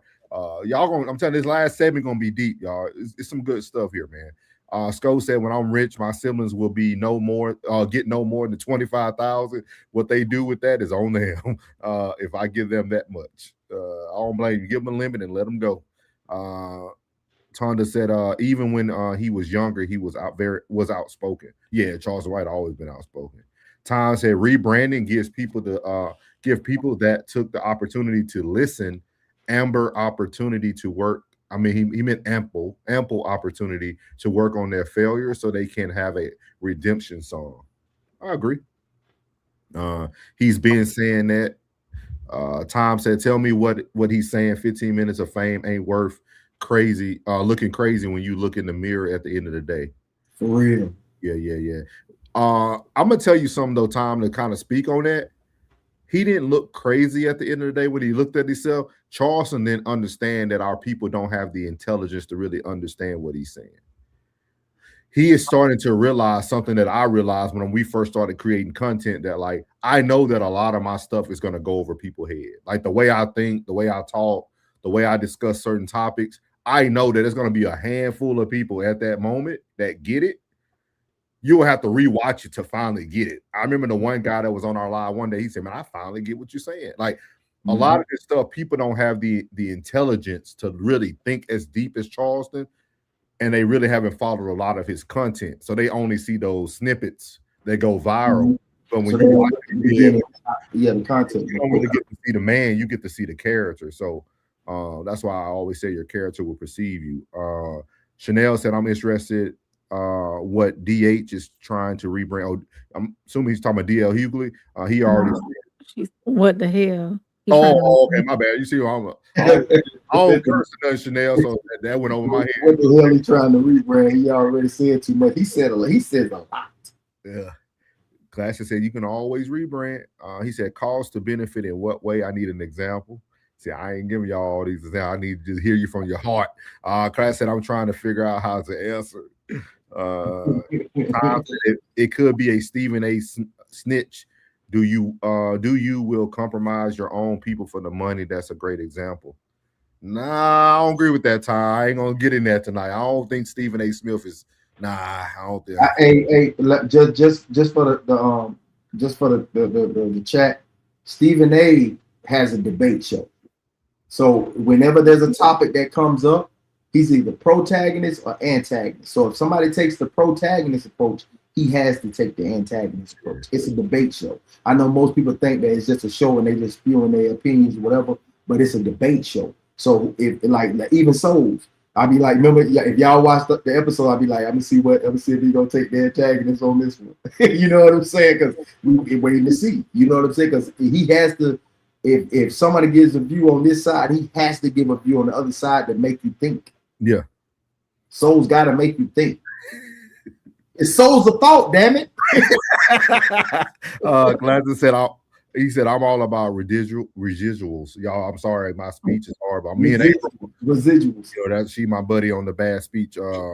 If you're talking to me about setting up a long-term play that will pay me, what's that? Perpetual. And then listening like a MF ain't nothing like a guaranteed check. He said that's one of his favorite words. Stop using it because I can't pronounce it. He said plug was glitching, laughing. Best Chance Trucker said nobody bigger than the program. Tom said don't forget Chicago's own Oprah Winfrey went overseas into a store and nobody knows this story. I guarantee you she didn't feel like a billionaire then. He did it again. Yep. Residual subs, residual dollars, residual benefits in general. I love the snowball effect. Thank you, Ray. Thank you. Go say hit that like button, subscribe. Yes, sir. Yes, sir. We have a lot of people jumping in this thing. Class said, if I have to give up my freedom of speech and thought, keep the bread. If there is a smaller bag that will let me remain myself, that's cool. Money ain't that big of a deal like they make it. I definitely agree, man. So like being plugged always. I don't want to lose myself. I don't want to mute myself, lose myself, or have to worry about, anything like that. Yeah, skip this one. Skip this one. Skip this one. He said, Jesus said, I'm who I said I am. Yeah. Pastor said, I have to push back on that, Souls. When you start winning, people are going to question your character anyway. That's inevitable. I know that one. If that's a cost that one is unwilling to pay, they might as well save the time. Yeah, but I don't like when I say people, I'm not talking about the masses. I can care less about y'all know me. I don't care what people say in the comments. I respond to every comment. I say, God bless you. You can say anything. You can call me whatever you want. But I'm talking about the real people, like for y'all, like I would want the people on Raw Society Coalition, my family to know, like, hey, we made this decision. Souls made this decision because it was the best decision for us. Like, that's what I mean by that. Like, when it comes to character, like people knowing your character, your actions. We talk about, man, it's so crazy. Me, Plug, we all talked about this last night now about working in an environment with somebody who don't understand who you are. You know what I mean? And they don't understand your character. That's so crazy. We talking about all but don't see your growth. They probably knew who you were, but don't see your growth. Yeah. He said cinnamon and coffee is delicious. That's all I'm going to say about that king cake. Yeah. Did you like it, Plug? That was your first time trying it. You liked it? Yeah. He ain't like it. No, I mean, like me, I'm not a big cinnamon roll. I'm not a big cinnamon roll fan. You know what I mean? So, for what it was, yeah, it was good. But I was more shocked at the fact of how it happened. It wasn't just finding it. It was how it happened. Yeah. Like, that was a sliver. Yes, he did. I'm talking like in the top corner. Sliver. That was crazy. Tonda said, yes, brother, you're right. Appreciate it. What's up, Tez? 333. Tez down. Tez in the game. Tez, I got to talk to you about that video. We'll talk later. Oh, Chanel laughing. I wasn't expecting that, Tez, coming to my phone today. didn't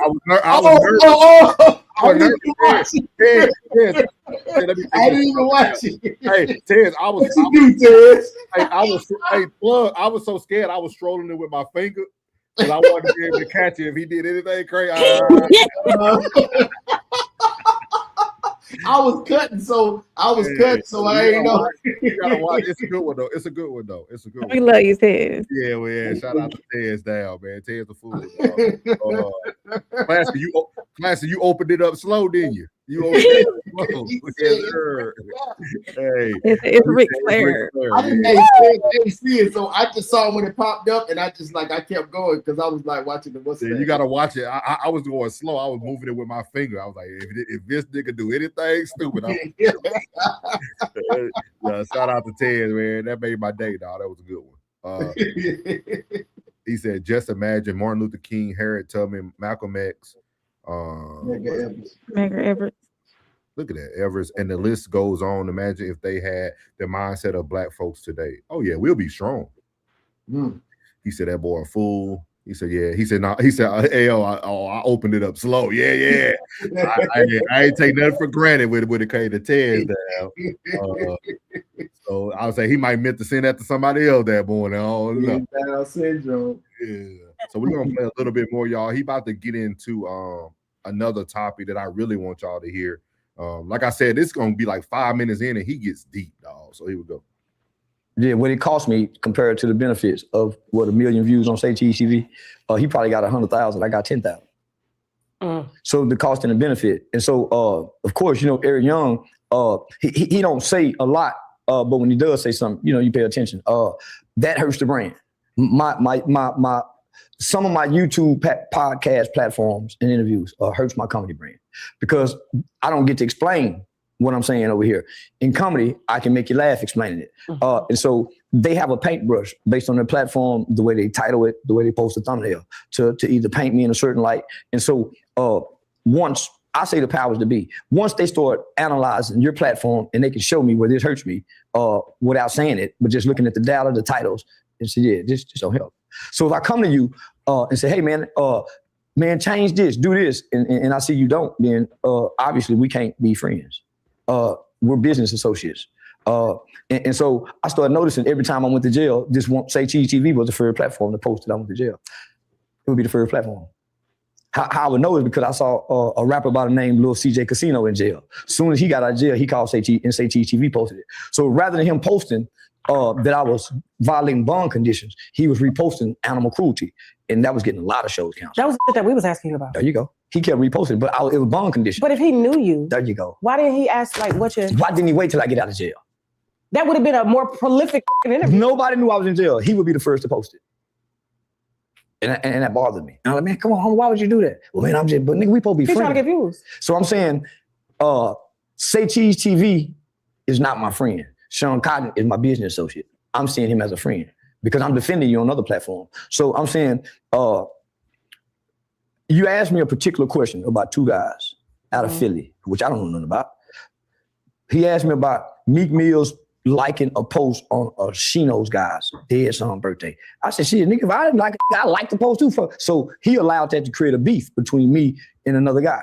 So I'm saying, nigga, why would you put me in some beef? We done grew past beef. Well, you said 2 or 3, that was 2 or 3 years ago. You trying to keep me back there? I done grew, nigga, I'm doing comedy now. So I'm saying, after I found out he was putting me in beef, I was contacted by Tamir Rice's mother. And she said she's been trying to contact me for years. Reached out to him about a year ago. Asked to sit with him to do an interview. She said he wanted to make it more about him than put me in it. He never put me in contact with Tamir Rice's mom. That hurt her and that hurt me. So when I said, man, I'm rebranding because I'm selling out in clubs that I shouldn't be selling out in. I'm selling out on nights where I shouldn't be selling out on. So I'm doing great in comedy. But it's things that I say over here that hurts me over here. Why keep letting your friend drive drunk? Because if you ask me, I'm going to answer it. You're my partner. If you ask me about my wife and my side chick and my girlfriend, why keep me on her and ask me that? Why? Come on, but I'm going to answer it. But why do it, though, if we friends? So this is the next topic we have from this. They only 4 minutes in, y'all. Great show. Friends or foe? I think Charleston ran into this a lot. From when I hear Charleston talk, he just sounds like a good dude. A good dude who feels like, because I do agree with him. It's some things, because I used to have a lot of people that I would call associates who be like, man, why you just ain't tell me? I feel like it gets to a point in a friendship or whatever you want to call it that you should know your person. Without even having to ask. Without even having that. It's some things I shouldn't have to explain to you. Yeah. You know what I mean? And like, you got to think about all these years that Charleston been with Say Cheese TV. He's going to talk a little bit about the Danza podcast. And y'all see Danza is going more towards Woody now because they can't get Charleston. So now they getting another black dude who we wilding out that makes their content go up. But like, friends or foe? Like, I think, how do y'all decide who's really for you and who's really not for you? If it's business space, and I would say say business and personal. If I would say Cheese and you was Charles, I'm not doing anything that involves you without contacting you first. Because if you are in jail, this gives me an opportunity to show you my friendship by going down into the jailhouse to come see you.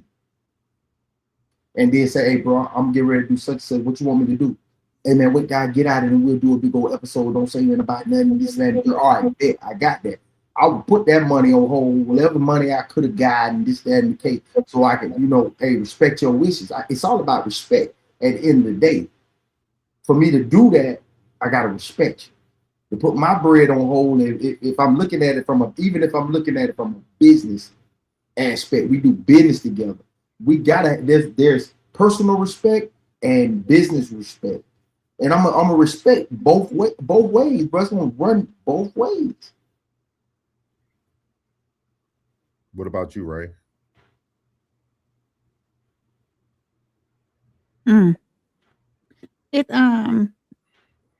It takes a lot of discernment. I can't say discernment.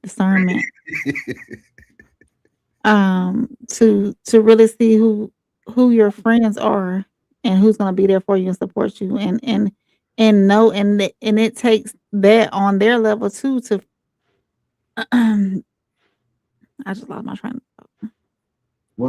Yes. How do you view friendship? She's thinking about a real scenario. That's why she's looking. I'm deep on your eye. You can see it on her face. Go ahead and say it, Ray. Talk about it. Talk about it. What did you just ask me for? How do you view friendship? How do I view friendship? Yeah, how do you view it? Yeah, you hitting home. Give me another question, plug. Well, how you view a foe? Somebody who's not for me. Somebody who is against me. Somebody who's waiting on my downfall. Somebody who's contributing to my downfall. Somebody who doesn't want to see me succeed. Could it just be somebody you don't like? Can it be somebody I don't like? Yes, somebody you just don't like. Yeah. It could be that too. A friend is somebody who's contributing to my life and I can contribute to their life as well. Somebody who's there for me when I'm low and who can always be, who's going to celebrate with me and for me when I'm high. Somebody who I can depend on and me do the same. Me be there for them the same way. I'm afraid. Absolutely. Would you consider me a friend? Yeah. Sure thing. No doubt.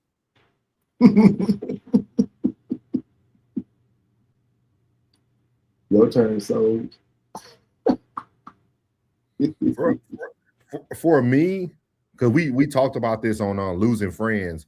If y'all get a chance, go back and watch us on Raw Society Coalition. All 5 of us reacted to Classic Code's was it Code Language, Losing Friends? Code Language. Yeah. Losing Friends. We all reacted to it. And it taught me a lot, man. I think any friend I had initially was a foe. I think most people that we choose to be friends with, one of the two, either yourself or the other person, looked at you as a threat. I think most friendships come from, and a threat doesn't always have to be a negative thing while y'all listening to this and what I'm saying. Like, a threat doesn't always mean something negative, right? Like, it can mean that I can see potential in this person, and they probably be better at you at certain things. They might have more discernment in certain areas than you in certain things. And initially we look at it as a threat, but eventually it is actually what grows us on the back end. Yeah. Like, so I always tell people, a lot of your foes become your best friends. Like shout out to my boy Deron, man, Deron Frierson, man. Me and Deron became great friends, dog. And the first time we ever met each other, we were finna box. We was finna fight.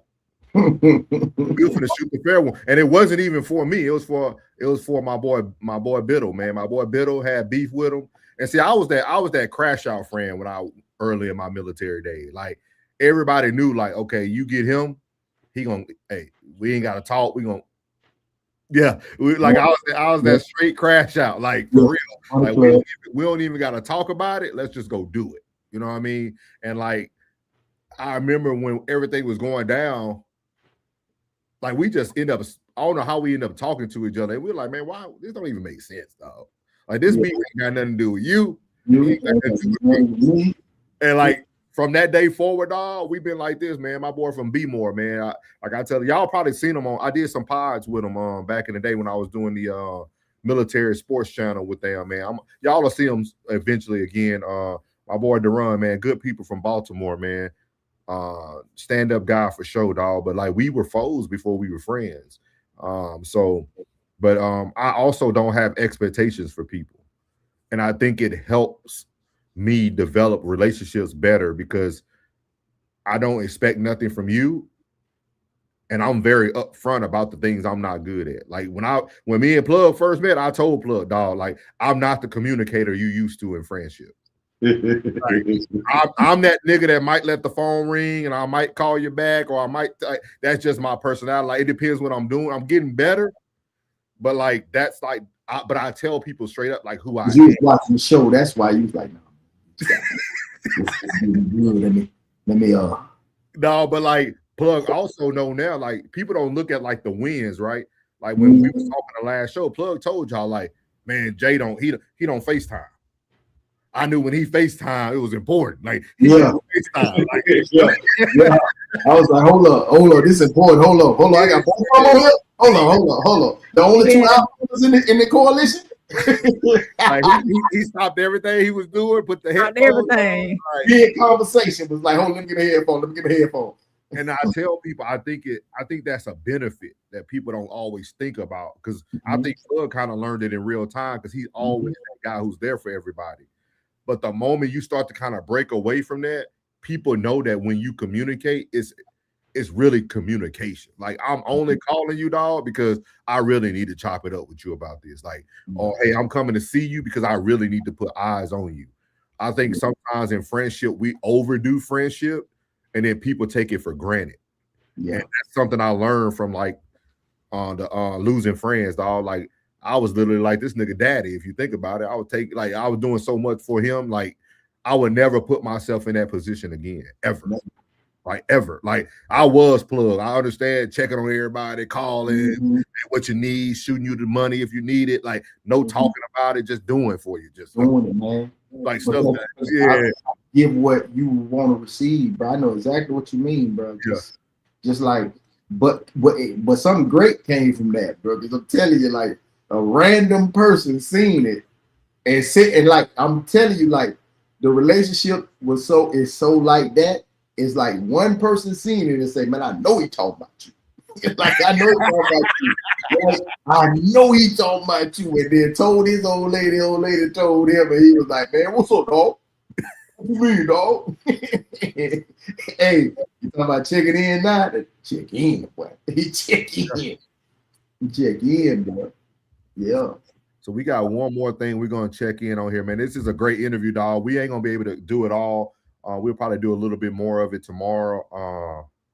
It's a great thing, man. I'm talking about, like, for Charleston to really sit down and talk with her, like, he really talked with her. Chanel, are you a Capricorn? Chanel. I think she gave her. I think she's a counselor, ain't she? Oh, okay. Or She something. said, I'm definitely a friend that can disappear. I'm one of those friends too. I disappear and come back. Oh, she is. She said, Yep. I knew it, Chanel. I knew it. Man, that's crazy. So, Rain, I'm gonna let you actually read these comments. Okay. And then we're gonna play a little bit more. Let me get up here to the current. This time got it. Here we go. Hey, Chanel, are you a December or a January Capricorn? You know it's a difference, right? I think James. Tom said, huh? What you say? She told us. I think on class. I think she's January. I think. Okay. Tom said, listen to understand. I don't know who the hell say cheese was making $100,000 more and he only made 10,000. So is Charleston White telling me that if he was making more or equal, he would be okay? I don't think. I think we're bigger than that. Yeah. Because overall, he's doing it off of him, but he's doing way more on them comedy shows. He made Say Cheese irrelevant. Say Cheese is out here in our area in DFW. He out here. So he used to bring all the local rappers on, but they wasn't getting the type of views that Charleston White got. I think his last biggest interview without Charleston White was the one with Yella Beezy and all them sat down together and was talking about the beefs in Texas, like 2 years ago.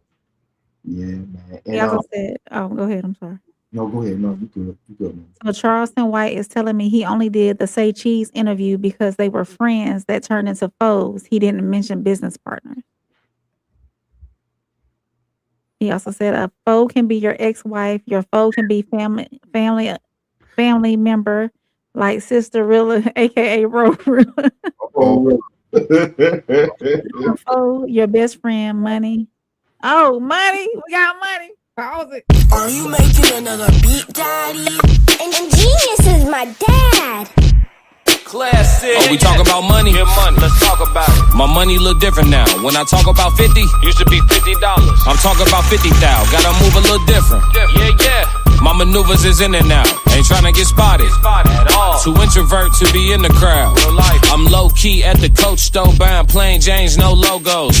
When you spend as much time on the boat as I do, you ain't really got a showboat. I got my own brand, wear my own clothes. You a swear to God, I got it out of Soho. I had a baddie, made me think about a ring, but I seen what the ring did to Frodo. I be in New York, thought I meant wifey. Clown ate the food off my fork, and he a pig. Class is a vegan, no I ain't pulling no pork. Play with my heart. Not with my... I'm a vegan. No, I ain't pulling no pork. Kira, she said, I found y'all by the way of one of Classic's videos a few weeks ago. Been tuning in ever since. Curious on how the Raw Society origin. So we will fill that in at the end of this next snippet. We will tell you how Raw Society happened. Definitely would tell you how that happened. Where we at? We got here she go. Shout out to Kiera as always. Appreciate you. Yes. Thank you for always supporting. Yes, sir. For as long as Charleston White has been around, why hasn't he built his own platform? He sounds bitter because all his chucking and jiving is finally catching up. He did have his own. It was called Game Related. But he had got too busy for his own platform to build it like it's supposed to be built. He had got too busy. You know what I'm saying? Everything started to take off when he tried to get away from. I think he initially tried to get away from everybody else's platform because he was making them so much money to try to get his own, and it wasn't meant for him to do it. Sometimes you get blessed to be a blessing. Sometimes, you know what I mean? And I think the blessing happened. You know what I'm saying? And he was helping them guys build platforms. That's what he was doing for a long time. He was like, I would take any interview on any small platform just to build a platform. Charleston is a good dude, man. Yeah. Hunter said him and Sean Cotton is friend in real time. Charleston said he always speaks and showcases the negative things, but don't want to showcase the positive. Charleston wanted him to showcase his comedy. I respect that, yeah. Lorenzo Harrell, welcome in. He said, when you in the life, it is. Make sure you subscribe, like, and all that good stuff. Yes, sir. Ted said, I win too good for any of my foes to ever like me in any capacity. That boy. In that robe. Yeah. Tom said, my sunshine love going to Baltimore. Those crab cakes, she calls them the best in the world. Yes, sir. Baltimore is beautiful, man. I would love to take anybody there. It's a great place, man. Great I need place. to go. It's a beautiful place. Chanel said, I'm definitely a friend that can disappear and come back like nothing ever happened. Like the time never did pass. Sunda said Charleston had many platforms, but they were taken down, but he's making money on others' platforms. That's fact. That's what Chanel said, I am. My Capricorn sister Shonda Collier. Yeah, welcome in. She said, hey, y'all. Hey, make sure you hit that like button. Make sure you subscribe. Make sure you subscribe to all channels. All the channels. We'll have it up at the end of the show, so make sure you take a screenshot. Chanel said, laugh out loud. Shonda said, what's the topic I just got here? It's at the bottom of the screen, boo-boo. Yeah, we just breaking down the interview from Charleston White and Tasha K. Said December, 2 days before Christmas. All right. December, yeah. December. Y'all, men, be careful. Now you gotta buy a lot of gifts 2 days before Christmas. Right. Rapper V versus Diamond. Am I saying that right? Yes, VVS Diamond. VVS Diamond. Okay. Business First by rapper VVS Diamond, Jamaica. Okay. Welcome in. Make sure you like, subscribe, and all that. We'll check out your stuff. Classic said, great. I ain't gonna lie to you, VVS. I ain't gonna listen to it, but appreciate it. He's stupid. I ain't gonna lie to him. Rain might listen, but I ain't.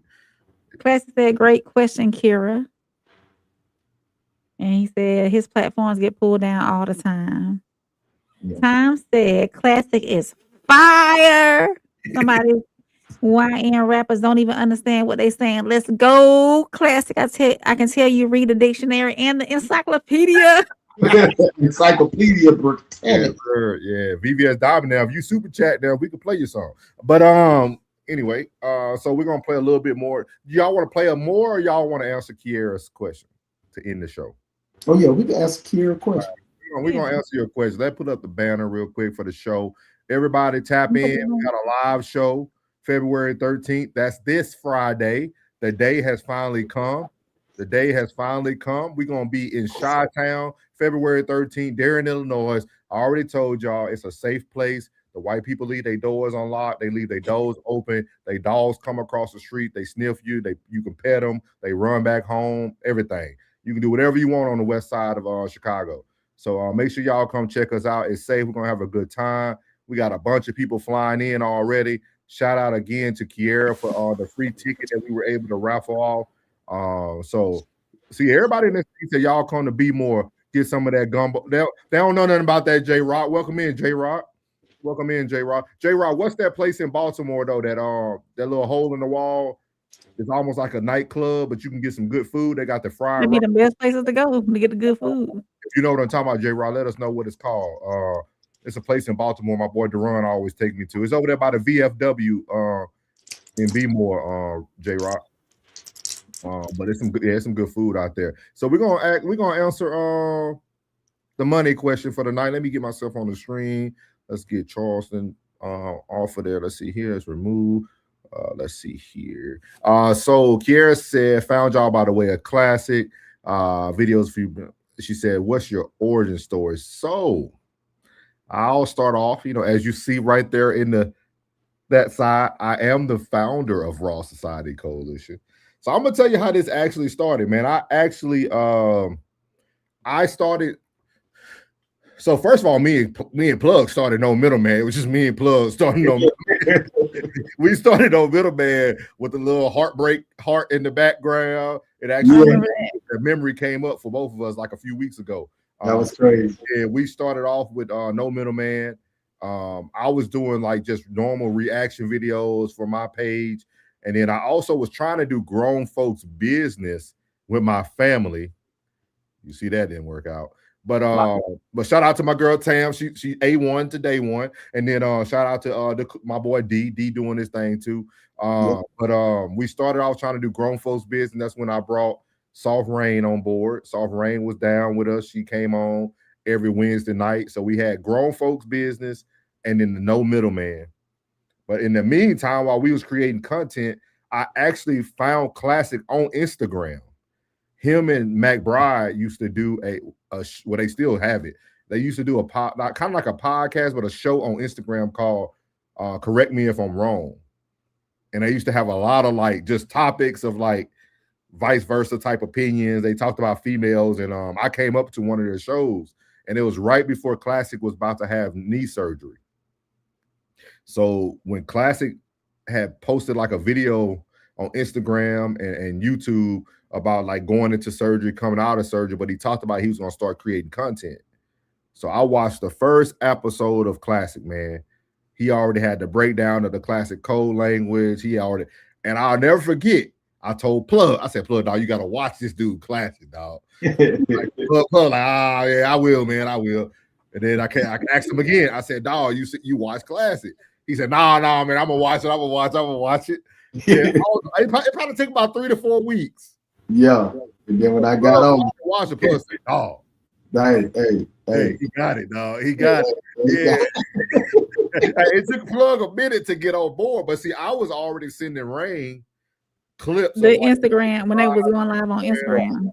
So like from day one, I knew Classic had it, dog. I ain't know he was a music artist. I ain't know nothing about Classic, but I just knew he had it, dog. But I also knew that we had it, and then I said, dog, we need to put this together. Yeah. And then I talked to Plug, I talked to Ray. I said, "What y'all think, man?" I said, "I'm gonna try to get with Classic." And Classic was easy to reach. You know, he said his slogan, "He ain't hard to find."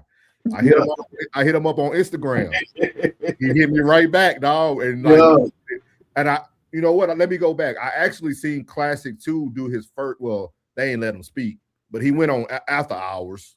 He was on After Hours, and he was on a panel. They ain't let him speak. They ain't let my boy speak, but that's here or there. But then so we came together. What was our first show together? Man, I think he came up. He came up on the show. Okay, on one of the one of the no middlemans. Yeah. And y'all did men's minute a few times. Say, send me a number, dog. Let me call.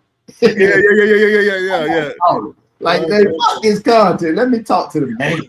Let me talk to the motherfucker. Damn. And then when I got to talk to him, I was like, yeah, I like Butter. Yeah, Butter's straight, man. Butter's straight, man. I like Butter, man. And Classic did Queen's Code, and I was on there for Queen's Code. I was still nervous. I had never did content creation at all. Norris, Souls, the founder, introduced me to YouTube. Y'all owe me about 3 bands for sure. You and Classic. Introduced me to YouTube. Like Kira, I have never in my wildest dreams thought I would be doing something like this at all, period, because I'm very introverted. I'm very reserved. I'm an observer. I used to always care about what somebody thought about me, their perception of me. But recently in my old age, I've learned that that's their problem, not mine, so Souls is the reason why I'm here. Yeah. And then to make a long story short, and like Class said, we're gonna have to make a documentary for real, dog. It's going up. Like, so I envisioned all this. Like I seen it.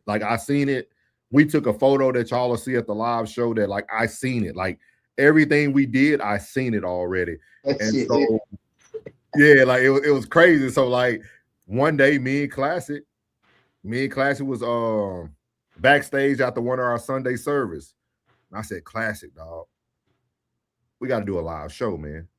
Yep. How you brought Tez in though? Yeah, I never knew how that happened. When Tez, I watched the episode when Tez came up. He was driving. He was in the car. Who showed it? He was on Classic. Though, right? On Classic show. Yeah. Mm-hmm. Yeah. And Tez used to get me through my work day before I started my new career venture. I used to listen to Tez from noon to about 2:30. Like, and Ray used to send me his stuff because Tez would come on in the middle of the day. Mm-hmm. But how did we still doing secretary duties? I was seeing him the lives. Yeah. Yeah, he said, Classic brought in Tez. Yeah. And then we started the Raw Society Coalition from there. And then after one of the Sunday service, man, me and Classic was talking. I said, Classic, dog, we got to do a live show. Shoot, Classic, like, where you want to do it yet?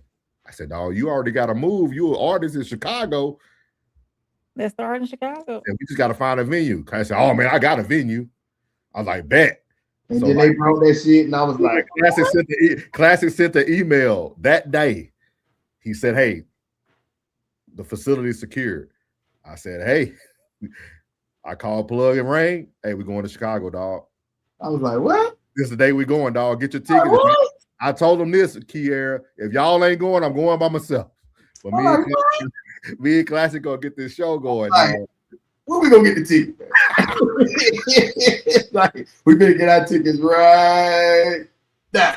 So we formed up, or like Class said, we formed up like Voltron. Man, it took us it took me like a month to be like, "Hey, dog, we need to do a live show."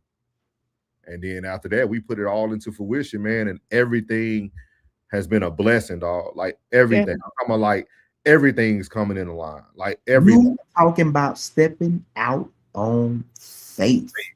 Boom. This is a true story of stepping out on faith. Like, don't even think about it. Just bust a move. Bust a mother move. I'm telling you. Y'all know what? And we're gonna give you a better version of this. We're gonna get all 5 of us up here after the show, or maybe we'll do it when we in Chicago. We'll tell the story again. But yeah, man, it was literally just I'm a big fan of Habakkuk chapter 2. So if you read your Bible, definitely read Habakkuk chapter 2. He talks about how to make your vision clear. I seen it. A lot of people didn't believe me. I told people this was gonna happen years ago before I retired from the military. I told everybody, "Hey, dog, we're gonna be famous on YouTube. We're gonna start traveling the world. We're gonna do some live shows." And hey, God has exceeded, or whatever you believe in has exceeded expectations. And I'm telling you, if you ain't there February 13th, you're gonna hate that you miss it, because be there, be square. Clips that are gonna come out, it will be standing room only, dog. It will be standing room only, and there's nobody. Tonight's conversation, nothing but the truth. It ain't a group out there that's giving you a live concert, a live panel, and everything else in between, dog. With some dope ass music. Yeah. Like, you won't. What we doing is not done, and it won't ever be duplicated. I'm telling you. Because it's only going to get better after this one. When we get to Georgia, we acting a fool in Georgia. We acting a fool in Georgia. We might wear oversized white tees and baggy pants. We might go back to the old days of Georgia. We might bring you short and low. Hey, for real. What is it? Tanya said, "I love what y'all are doing. Keep up the good work, and may God continue to bless y'all." I subscribe. I will be chiming in.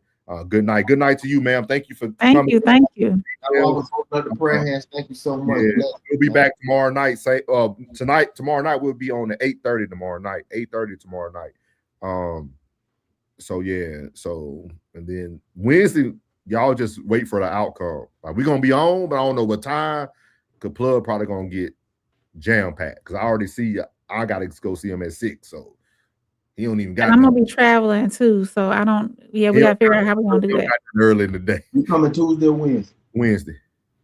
Wednesday. Yeah, your first available for me will be 6 o'clock. What about Big Ted? I'm gonna call him. I need to call him tonight. He probably already got a haircut. You know, he think he handsome. Got my dog. Yeah, Kiara said, my dog.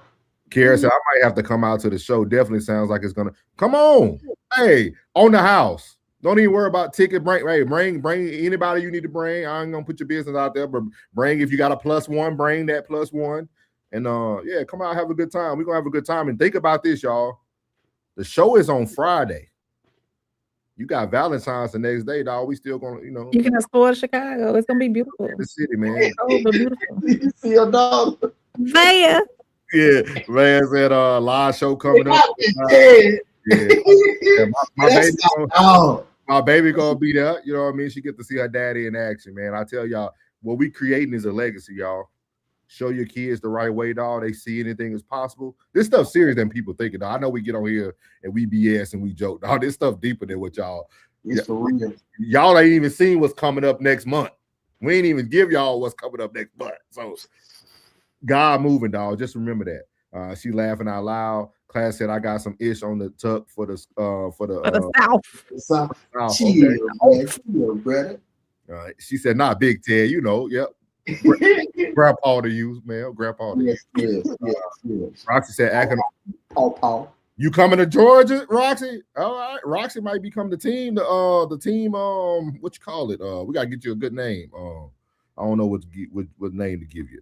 She said, "Hey, always running too late now. I see. Oh, you good? You good? Catch that replay though. It's been a great show tonight. Yeah, Class said, pull up here, you and your folk. Yeah. We don't want to put their business out there, Class. You and the folk pull up, man. But y'all make sure y'all be there, man. Be there or be square, man. I'm telling y'all, it's gonna be a dope event, and it's gonna be an intimate event. Oh, hey, tell mama get my peanut butter cookies ready. I ain't playing. Tell mama I want my peanut butter cookies when I touch that. Are you sharing? Hey, yes. Right. Hey, it's gonna be a good one, y'all. It's gonna be a good one, man. I'm telling y'all, man. When you do things the right way, man, God aligns everything for you, man. As long as you move in the right manner, that's all that matters. Everything else will fall in play for you. Don't miss it. She said, hit that like button. Yeah. Tell them, Roxy, Duke rain job. So make sure you hit that like button. We might have to fire rain, y'all. This might be rain. I need somebody to step into that play. We moving onward and upward. Somebody got to fill in. You need a backup. You need an assistant to the assistant. Okay. He said, who he talking about? He talking about your mama. You talking about classic mom making peanut butter cookies, huh? What? You froze? So what? You talking about Mama Classic making peanut butter cookies, right? Yeah, I'm talking about Classic Mama. Yeah. He said, who he talking about? She made the best peanut butter cookies. Yeah, Classic. And that it. Next time y'all come back, we gonna get the peanut butter cookies. I need that. He said, you gotta harm me to get one of my mama peanut butter cookies. You won't share? All I want you to do is share. Act like you got a big brother to share. Not my mama biscuits, like Martin say. Hey, y'all. Since y'all been so great, man, we're gonna close out with one more of our boy B-Class songs. He actually gonna be closing out with this song on Friday night. Coconut Oil. We're gonna play this for y'all, and make sure y'all hit that like button while you in. He said you must be glitching. He said he definitely frozen. Yeah.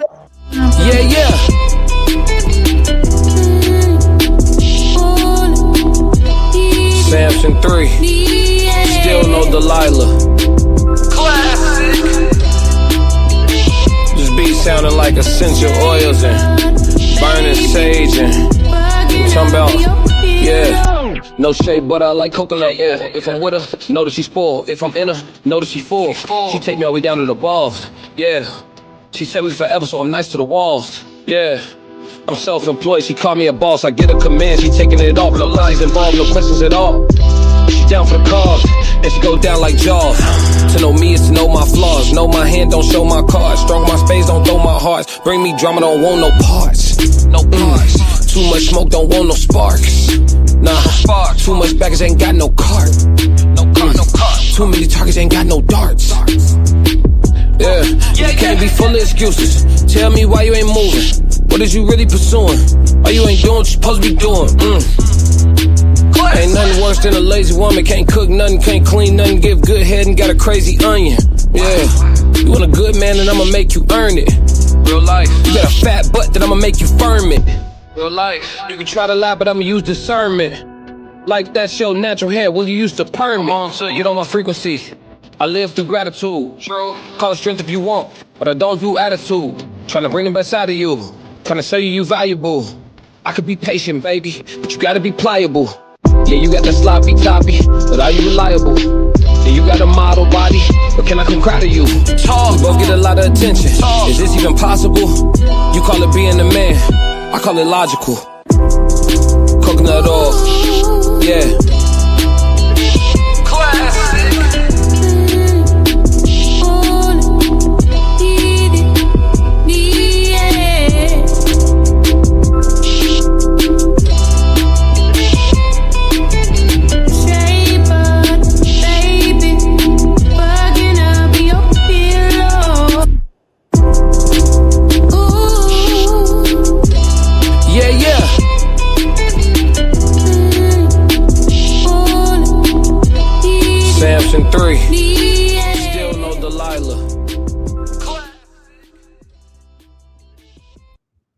That was our one on again, B class, better known as the classic codes, as you see right here. Rain just dropped all the links in the chat for y'all. Please tune into the Discord. This is probably how we're going to start disseminating all information after this live show, getting ready for Georgia.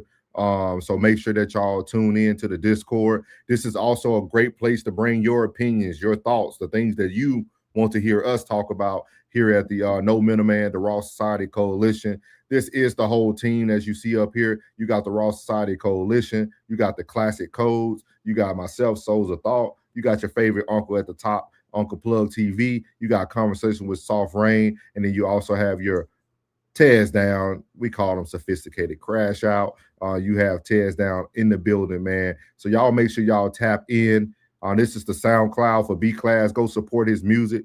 Go get our boy paid, man. He should be a millionaire already, regardless. Boy, talented, man. Chanel got the hearts. We appreciate you, Chanel 100. Salute, man. We got a team, y'all. You won't find this type of talent all in one place, nowhere else. I'm telling you. 5 voices, their own opinions, their own thoughts. We argue, we debate, we disagree to agree. You ain't gonna find that nowhere. This is not a place where you're gonna come where everybody agree, just to move on. That's not what we do here at the Raw Society Coalition. We're here to change minds, change the way we think, and to change society, man. Y'all gonna see some big things again. Make sure you tune in to the live show. February the 13th, make sure you come up to Darien, Illinois, Chicago. God gonna make sure the weather ain't too cold and everything. It's gonna be a beautiful time to be in the city. Come out, support. Hey, yeah, have a good time, man. We about to turn up, have a good time, man. We got the family in the building, everybody traveling. So we appreciate everybody. Again, shout out to Kiera for the super chat tonight. That stuff goes really far, man, for us to create content, for us to travel. All this stuff matters, you know what I mean? Behind the scenes. Other things that people don't think about, man. So we appreciate everybody who supports the channel. Your viewing is just as profitable as your money, so keep the views coming. I just encourage everybody who was here tonight, make sure you share this with a friend tomorrow. We got a great show coming for you tomorrow at 8:30 p.m. Make sure y'all catch the Classic Codes tomorrow at around 4 p.m. Central Standard Time. And then you can catch Tez. If you in the chat, let them know if you're going live tomorrow. Tez normally go live between 12 to 1 Standard Time. So just make sure y'all catch up with that. She said, we're going to have the best time. Yes, ma'am. Yes, ma'am. It's going to be a good time, man. And it's going to be great to just meet everybody, dog. So we appreciate y'all, man. And if there's nothing else, man, like Classic say, make sure we crack those codes. And we are out. I'ma win any type of way. That's a parlay you can take to them. I'm having that aura, I got that glow. They hate it worse when they know that you know. Walk in the room like I'm covered in gold. I used to suppress it, was about to implode. I used to suppress it, was about to explode. Sore thumb in the room, everywhere that I go. Black sheep for the fam, used to think something was wrong. Took a little time to realize I was chose. Took a little time to realize I was special. Ever since birth, been a cold under pressure. Wanna be great, gotta do a little extra. That's why I grind with obsession. Everything about me irregular, everything about me is pressure. Maximum effort, no box left unchecked on the checklist, no stone left unturned, mash on the gas and etc. Or farming hoe, I'm up in rank. Step in the room, they paved the way. I get treated like a milli tank. Southpaw like I'm really tank. I do things that they really can't.